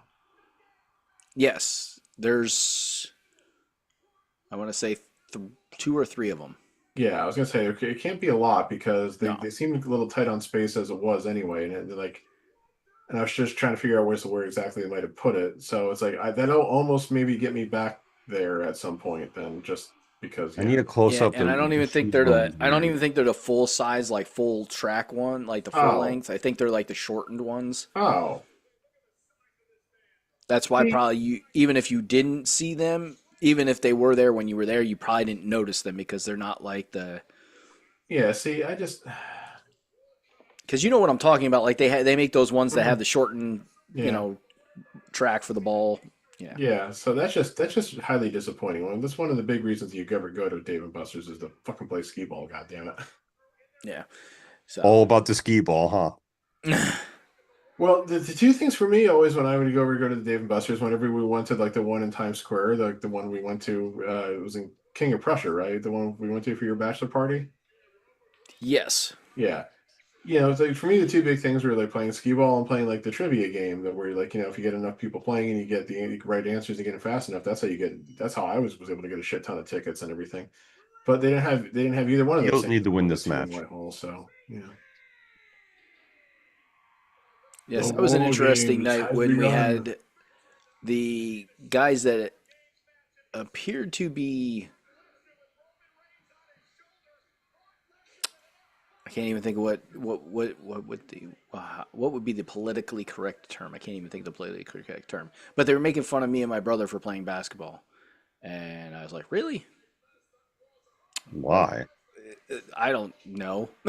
We were just doing the hot shot. People were making fun of you. Yeah, they were like laughing and joking at us. I'm like, Jesus Christ. That's just Wrong with ignorance people. right there. like I could see if it. Well, I wouldn't understand regardless of who it was, but just the people that I remember this from that night were not your stereotypical basketball players. Like they are not stereotypically kids that would play basket. Screw that shit. So I was just like, oh, that's interesting. Logan Paul with the power of the punch, and that one he just threw on Jimmy with wearing those brass knuckles is not the type of punch he should have thrown. No, that was a haymaker that hit the back of his head. Right. It's like there's no Brass way that he knuckles would actually, not even do there's anything. no way to make it look like he actually hit him with the knucks on that Yeah. one. Those are the fakest looking plastic knuckles ever. That too. It's fine. You It's should fine. you just should never do a close up of the Ooh, prop what a good knucks spear. ever. What a good spear. Uh-oh, Yeah, that was a good spear. Good sell by Logan Paul. Uh-oh. Oh, he's gonna Superman punch with the brass knucks. Yeah. Because those are a Superman punch with the brass knucks. he can't even fit them on his knuckles because No. of his glove. He would break his fingers. Yeah, Oh, that was a we- good spot with Drew. No, yeah, You guys yeah, are we ahead have. of me. I was about to say, have we ever had a program between Roman and Drew? And then I remembered, yeah, of course we have. That's kind of what Yes. started. That's what started to eventually lead to Drew's heel turn. Oh, here comes Braun getting all crazed. Speaking of Jordans, the Jordan 8s come out December 20th, and they're the Bugs Bunny editions. Bugs I'm going- Bunny Jordans from the yeah, Space Jam movie. Yeah, they haven't been out, like the Bugs Bunny versions haven't been out since like 2013. I think I Uh-oh. might splurge Uh-oh. to buy these Yep. because I kind of want them.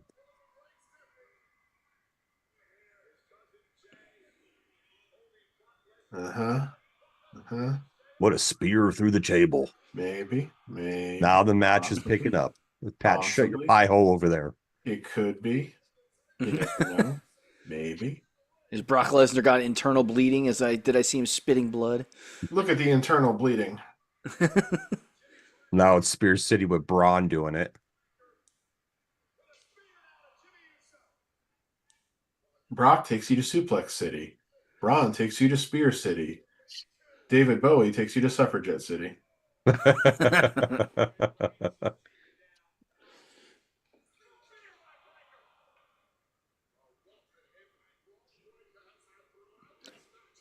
Barrett makes me laugh bodies sometimes when he's- everywhere. McIntyre was just Awesome. feeling around Cody's groinal area. He's like, "Yep, you got nuts." Gave him the lowest of blows. What'd he say? I'm a Steiner. Technically, the family name is Rex Steiner, and his last name is Breaker with two Ks.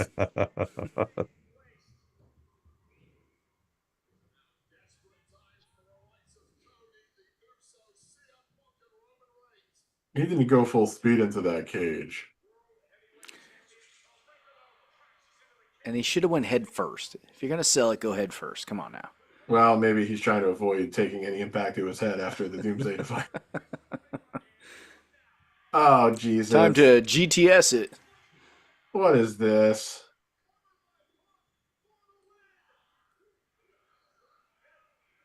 Oh, no.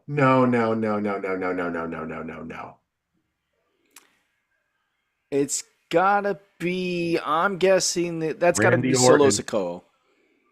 Solo. Is it Solo Randy? Sikoa. Yeah, Not heavy enough for Solo. I knew who it was. Oh, it's Seth. Oh, lame. No, wait a minute now.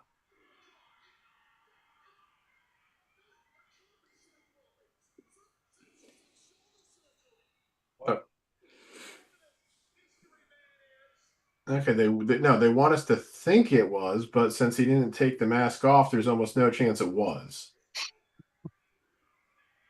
Braun Breaker got a little confused. He took the strap off, put it back on, and took the strap back off and put it. Wow. That's how they fucking win this match. Lame. Hey, Hey Tyrus. Hey Tyrus. CM Punk doesn't put over young talent. He just let Breaker pit him. Okay, so That's obviously we are meant to think that's Seth because of the curb stomp. Because he did not take the mask or anything off, there's no chance it was Seth. Looked a yeah. little too heavy for Seth Rollins. I Clothes thought were he looked, baggy, but I thought the guy looked slimmer than Seth Rollins. I felt like that guy was a little bit on the heavier side. Still going with Solo Sokoa. I'm gonna No, be no, that wait. wasn't Solo. That No, wasn't definitely Solo. not. Solo's wider than that. Yeah. You know who I honestly thought? You know who I honestly thought? Okay, maybe it is a little bit wider than Seth, but that's definitely not Solo. You know who I honestly thought it was at first before I got a real good look at the figure? I honestly thought it was Becky. He's definitely jacked. Well, Rollins, I mean, it could be Orton.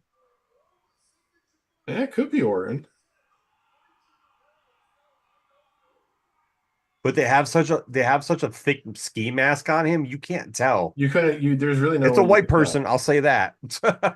It's a But that's just it. Yeah, person. there was really no way to be able to tell who that was, and so like I'll be anxious to see who they start who like people online start reporting was the person that was Let's see running what it. happens on Raw Monday. Yeah. See, that's the only bad thing about having these shows on Saturdays. Now you got to wait 2 nights for the fallout. Look at Brock Is being, Brock being nice to a kid at ringside? yeah, Oh wait a minute, he's that was Nick over Khan's talking to kid the again. cons. Yeah, so of course he is. Thanks for bringing me back and paying me lots of money. I really Thank you for appreciate me. it. Thank you for bringing me back so I could take in more money from you fuckers. No. Which credit to Brock. They're making more money than God right now. There's no reason why he shouldn't get some of that.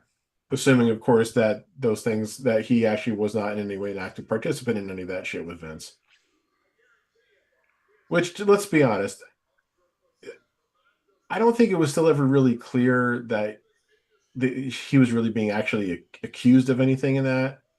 That like he actually did participate, just that Vince was like offering people to him, but there was never anything I think that said Brock accepted. So I mean, Yes, correct, like correct. I will still give Brock the benefit of the doubt from some of that shit. Now, you know, like Now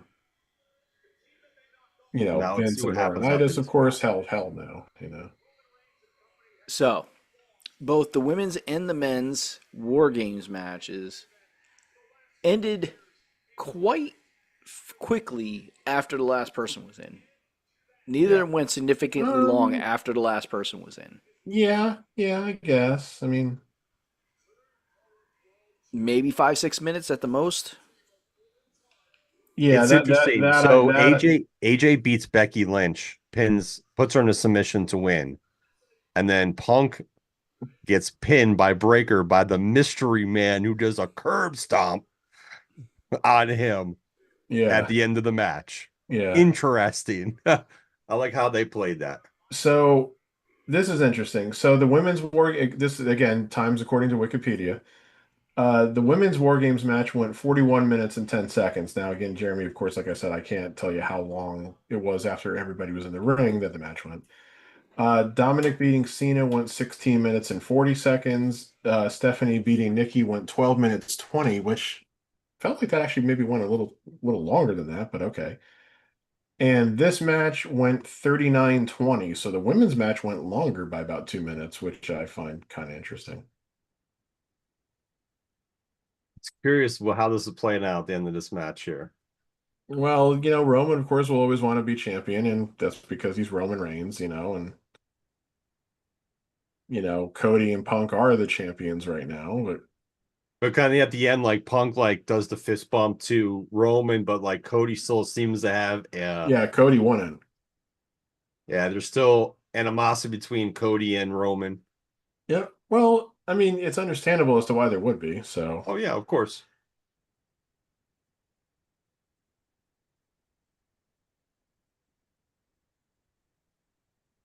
I mean, we're still about what, 5 months away from WrestleMania? Yeah. A little less than five, I guess now. But it's like, yeah, what are going to be Punk's the going main over to the Usos. what? Yeah, I'm just saying, like, what are going to be the main events, and we are pretty much still in an unknown, which in a way is good because they can still try to figure some things out, set some things up, but it's also bad because it's like, well, there's too many things to try to maybe speculate on or guess at. And Right. with no Royal Rumble this year, that's going to make it harder too. I think the biggest thing too, like For I, anybody who's watching, there is a Royal Rumble, but Pat is refusing to acknowledge that it exists because it is going to be in in Saudi. another country, There is no Royal Rumble. I have no idea what Jeremy is talking about. They canceled it due to we unforeseen canceled it. difficulties in acquiring a venue, which is really weird because it seems like they could probably run anywhere they wanted to, but they chose not to. So I feel like you can anticipate some feuds that are going to happen from now till the end of the year, leading into WrestleMania season. But I think we're still not going to have a totally clear picture until after Saturday night's main event. We need to get the John well, Cena stuff out of the way and yeah, done and I over was gonna with. say, hold on, And then keep we can talking. kind of move on to start building those. We already like for the female side, I think we can see things coming in the future. The men's side, I think we can kind of predict maybe a couple things here and there, but to be fully engaged into it, we need the Cena part to be kind of done at that point.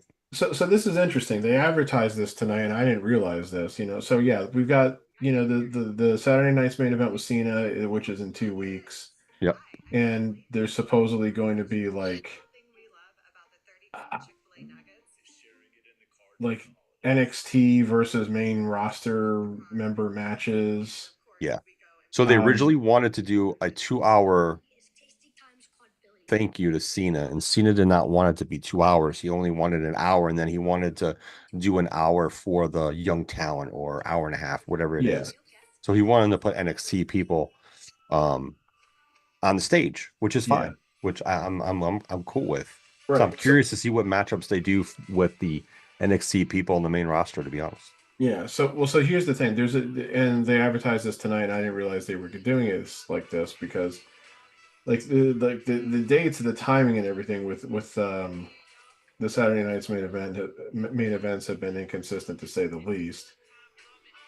Because they did one in January, then the next one was in May, then it was in July, which was the Goldberg one, and then they did the one at the beginning of this month, and then they're doing one again in 2 weeks. And then they're doing one again on January 24th in Montreal. That's the week before the thing that's not happening this year. Um, so I find that interesting. It's like, so you're like, you ran one in November, you're running one in December, and then you're running another one in January. Um, that one in January will be mostly setting up the event that's not happening. So yeah, but you're right. It's like for the next month, really, because they usually slow down or traditionally around Christmas and everything. They usually will do like tape shows and everything.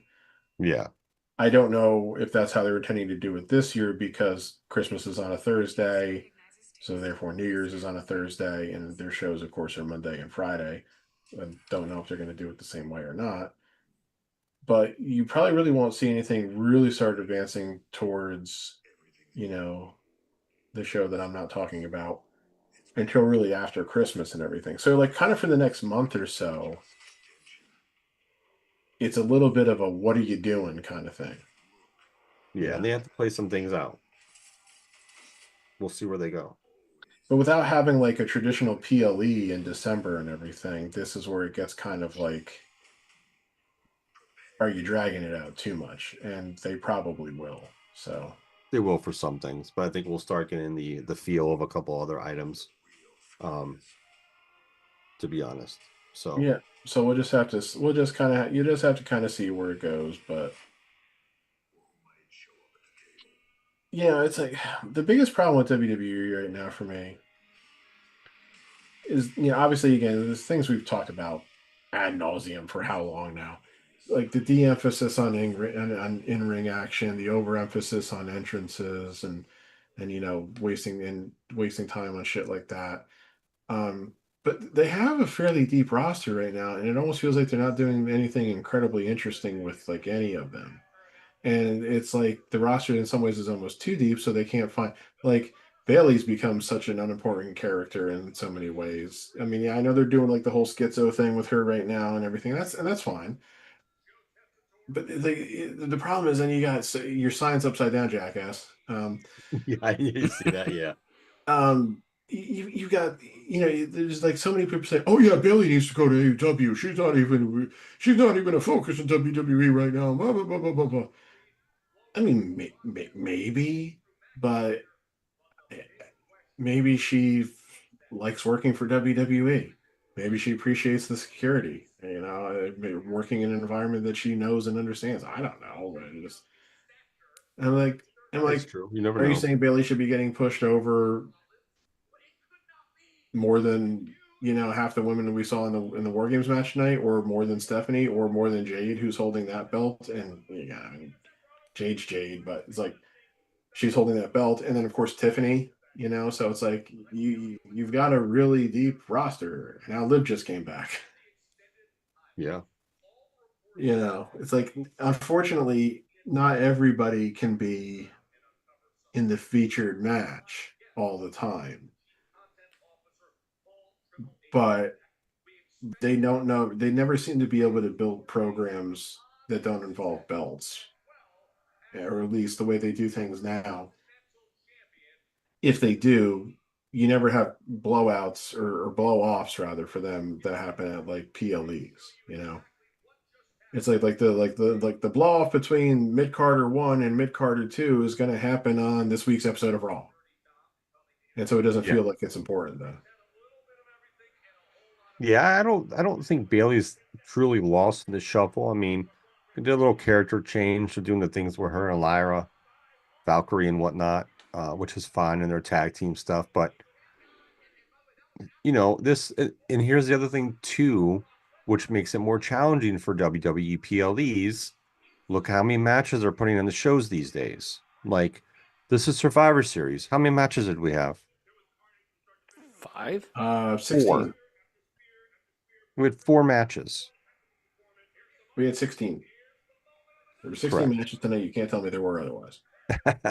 We had 2 War Games matches and we had 2 singles matches. Mm-hmm. Yeah. And the show still took just over 3 hours. I mean, it would have been. I was surprised we didn't get a title match. Well, the 2 men's champions were in the War Games. Could have had a women's title match with Jade. We had one of the women's main title matches. Why? So here's the question I have. So I don't, as you can tell, I don't fucking follow wrestling right now worth a shit. Like, my life is too fucking crazy to be able to sit down and watch wrestling for 3 fucking hours.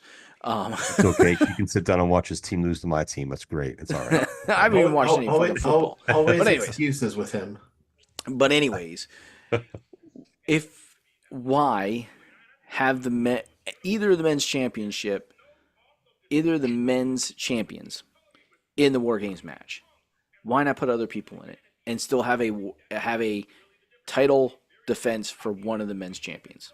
Well, this War Games made sense just because of who they had in there and in the storylines they had going on. Yeah, they were just this was ultimately going to lead to a War Games match, Seth Rollins' injury or not. Pretty much Logan Paul replaced Seth Rollins. That team you saw was pretty much the team that was going to be for the heel, with Logan Paul taking his place. And for the faces, that pretty much was the team you're going to get. The only difference is they put Cody in there instead of LA Knight. So I'm not sure what happened with LA Knight, because LA Knight was originally the one that was going to be put on that team.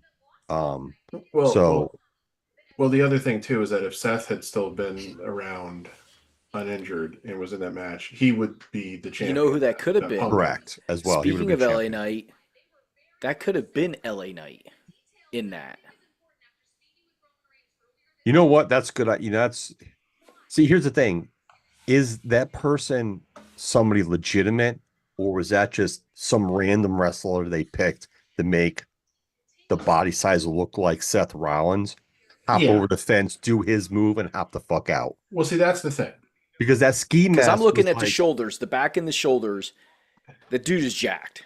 Like, and I'm sorry, Seth Rollins is not jacked. He's muscular, but he's not It, jacked. it could be Randy Orton. It could have been LA Knight. Well, yeah. Again, the person who was It who definitely did was not Dominic Mysterio because that guy's still looking for the weight room. He hasn't figured it out where it is yet. the person who did the attack tonight is not necessarily the person who was going to be revealed to be, but it is going to have Correct. to be revealed to be someone who was going to go after Punk, which I guess is going to delay any kind of a Punk Gunther feud. So here's the thing, yeah, that is right. Like, what is that set up? Because they specifically came in the ring and went after Punk. Yeah, he didn't attack anybody else, No. so Or is this somebody else, a new person that Heyman has added to the group, to oh the my god, vision? oh my god, it's Chris Jericho. You know what? He's too Don't big to be Chris don't Jericho. don't discount that possibility. No, that brought up into my mind because I read today that they offered him a legend. They offered him a contract to have a final run with them. Now, that was definitely not Chris Jericho in the mask tonight. No, No, too But big. but I'm saying it could be revealed to be Chris Jericho. I'm Yeah, going he's with my definitely second tall thought by of Chris LA Jericho. Knight. That's what I'm going with. Now they probably won't No, reveal it to be it could- LA Knight. It could but, be LA Knight. I mean, that's a definite Like possibility. I said, I'm going At by the the end of the shoulders day- and back. Too big, too muscular Yeah. looking for So- any. All right, so for at certain the end of the guys. night, we can have our options are of who it truly is when it's revealed. Because you Orton, can't tell by height because everybody there were so many he was different hunched over a types. little bit. Yeah, he was hunched over, and the heights of everybody else is so off. Like some of those guys are tall, some of them are short, so you don't know. Because So Randy we Orton's have taller. we have options of right now of Orton, LA Knight, and Chris Jericho. Or a fourth person, maybe of a new person in the vision that Heyman brought in that we have no idea who it is. Somebody he could have flipped from to the dark side. Who knows? To the Give dark side. yourself to the dark side. It is the only way you can save your friend. God, look at Liz. That's all I'm saying. Eh, I have a thing for crazy girls. That's okay. Liz is too small up top. What? she's El Natural, and I She can don't have appreciate big that about boobs. anybody. I never cared about that. That's one thing for me. I'm I'm more sorry, about I'm a boob booty guy. and legs. I can't help it, but I am. I mean, it's a bonus if it's that on top, but it doesn't. I have no preference for that. He's got a boner right now. What's So, your I don't problem? know. Yeah, so we'll see where they go. I mean, they have created at least one intriguing thing here where, again, obviously they're wanting us to make us, think that it's Seth, but I just don't think it is for a couple reasons. One, I don't think Seth is going to be healthy enough for a while. And let's be honest, I mean, Seth Punk is kind of played out at this point. Hmm. What's played out? Seth versus Punk. Yeah, that's the thing. Like that whole storyline, that I just wanted that to be done either at Royal Rumble or on the big stage or WrestleMania. And I Yeah, didn't care who won that feud. It didn't matter if Rollins won it or Punk won it. At this point, like for me, I just want it to be over so both guys can move on to something different. Right. It's like, has it gotten to the point where they're getting along again so well now that they don't want to stop working against each other? Because they Yeah. supposedly have gotten close again since Punk's been back and then they've been working with each other. So Yes, because at the end of the day, no matter what the animosity is, either Triple H was going to have both of them sit down and talk to each other, or Heyman was going to do it. Somebody with the wherewithal was going to be like, "Hey guys, just I think let's that have a they chat." were Because also, since Pump's come back, he's had chats with multiple people, like The Miz, Corey Graves, so on and so on, where they're like, "He's not the same person." yeah. I mean, Punk, I think, realizes he doesn't have very long left. Given his age, given his injury history. So he just wants to make the most out of this that he can, and possibly set himself up for working behind the scenes in the future. And he's and, helped and, he's and helped he the wants to make NXT money. And talent a I think lot Seth is too. also smart enough to realize there's money in this. Let me make money off of it. Yeah, he's been helpful to the talent. All the NXT people that he's talked to have praised, have said nothing but good things about it. So I'm not worried. Like it's different. Yeah, I mean, he's been back for, is it 2 years now? Or is 2 years, it 3 years? maybe going on Two. 3 at this point, 2.5 maybe. I don't remember which year it was he came back now. Jesus, that's pretty bad. But it's like he hasn't he hasn't done anything bad. Well, he came back at Survivor Series. We Was it would have last heard year or the about year it by before? now. So no, it was 2 years ago. It was 2 years ago he came Yeah, back. 2023, right? Yeah. Survivor Series 2023. Yes. So Punk's just In always going to being have a his Dominic haters. interview, he said, "Now that I've beaten John Cena, I and too have beaten everybody." No. Love the logic.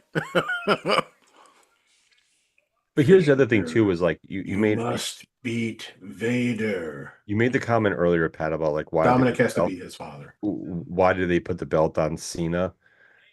I think, listening to his listening to him like talk about wanting to help the younger generation, it's kind of his way of beating Dom with Dom still looking good, and then in his hometown letting him beat him, no matter if there's interference or not, letting him putting over Dom even more by beating the legendary John Cena. We had to beat Dom to save Dom.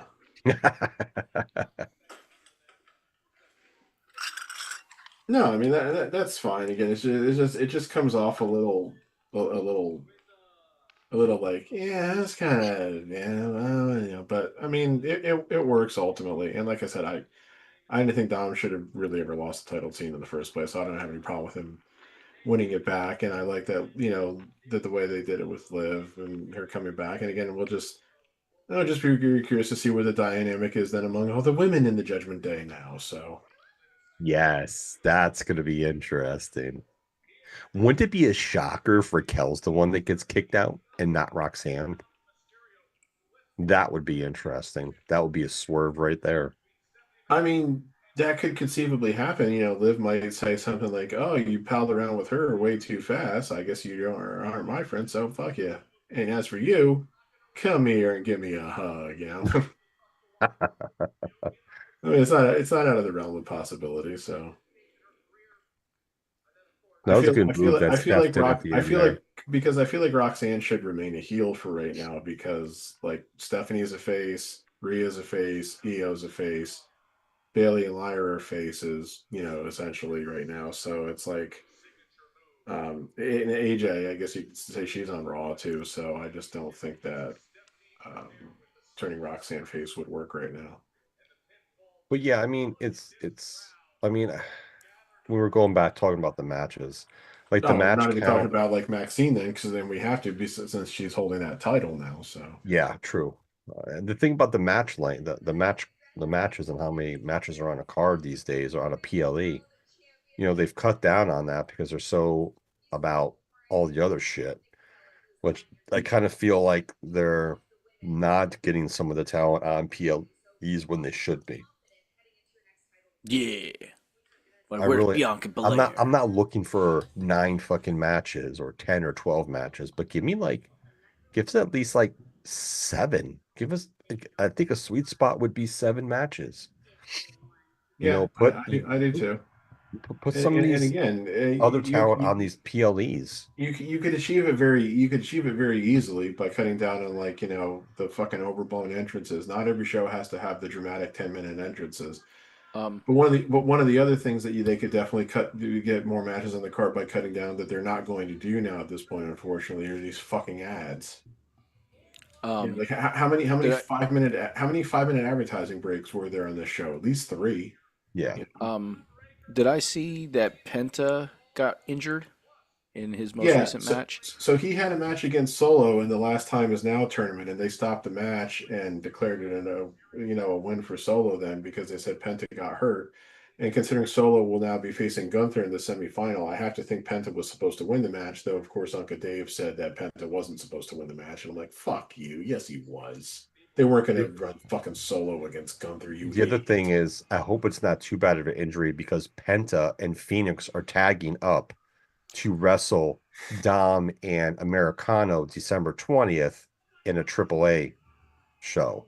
Yeah, I haven't heard any updates about how severe. So I'm like, oh, the Lucha Brothers are getting back together finally, in a AAA event. But I think that's going to lead into that new Lucha Brothers becoming the tag team in WWE. But I just hope his injury isn't that bad. Yeah, but I have literally seen like nothing, I think, that I can remember seeing at least anyway about how. Yeah, I haven't seen any updates on his injury about either. how severely he may or may not have been injured since that happened. So I'm not sure what's going on there. Do we have some finality in some of these things yet?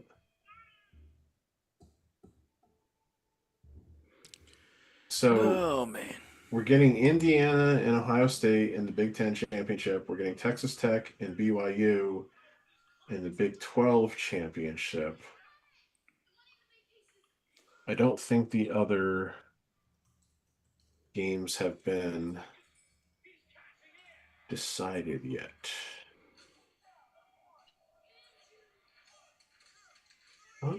Oh my God. I know Georgia's in the SEC title game, and I guess they'll be playing Alabama so long as Alabama wins, which they are winning right now. And I don't know what the ACC title game is supposed to be at this point.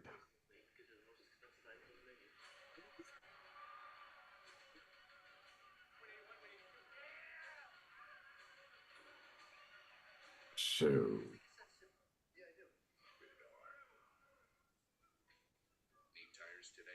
oh, well, Virginia's in it. And I guess it's a matter of if it'll be.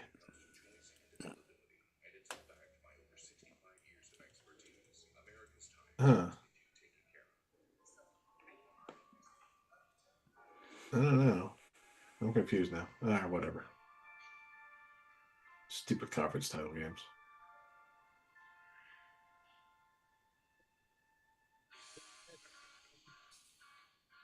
But hey, Jeremy, Penn State became bowl eligible today.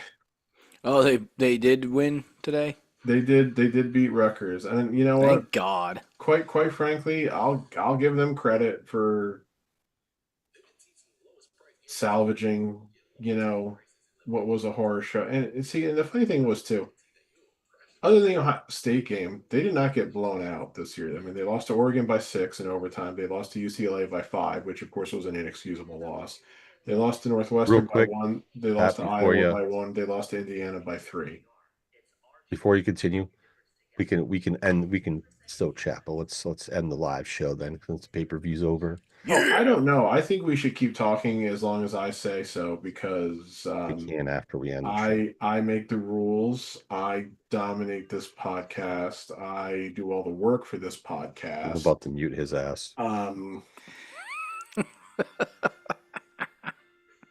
was wondering how long you were going to let me go. I'm going to put him in the waiting room. That's what I'm going to do. There's no need for that. I've stopped. Back to the waiting room you go, sir. All right, Jeremy, you can end your spiel. I can end my spiel. I was waiting for Jeremy to take it over now. Yeah. I don't wanna. All right, well, it was an exciting night of PLE matches. I had a thing that I was going to say about that PLE. I was going to come up with a new acronym for it, but I forgot what it was. That is where my memory is. That is how my brain is working anymore. So I know what you were going to say. You were going to call it a BLE. No, I was going to come up with different words for PLE. But I thought it was BLE, boring live event. No.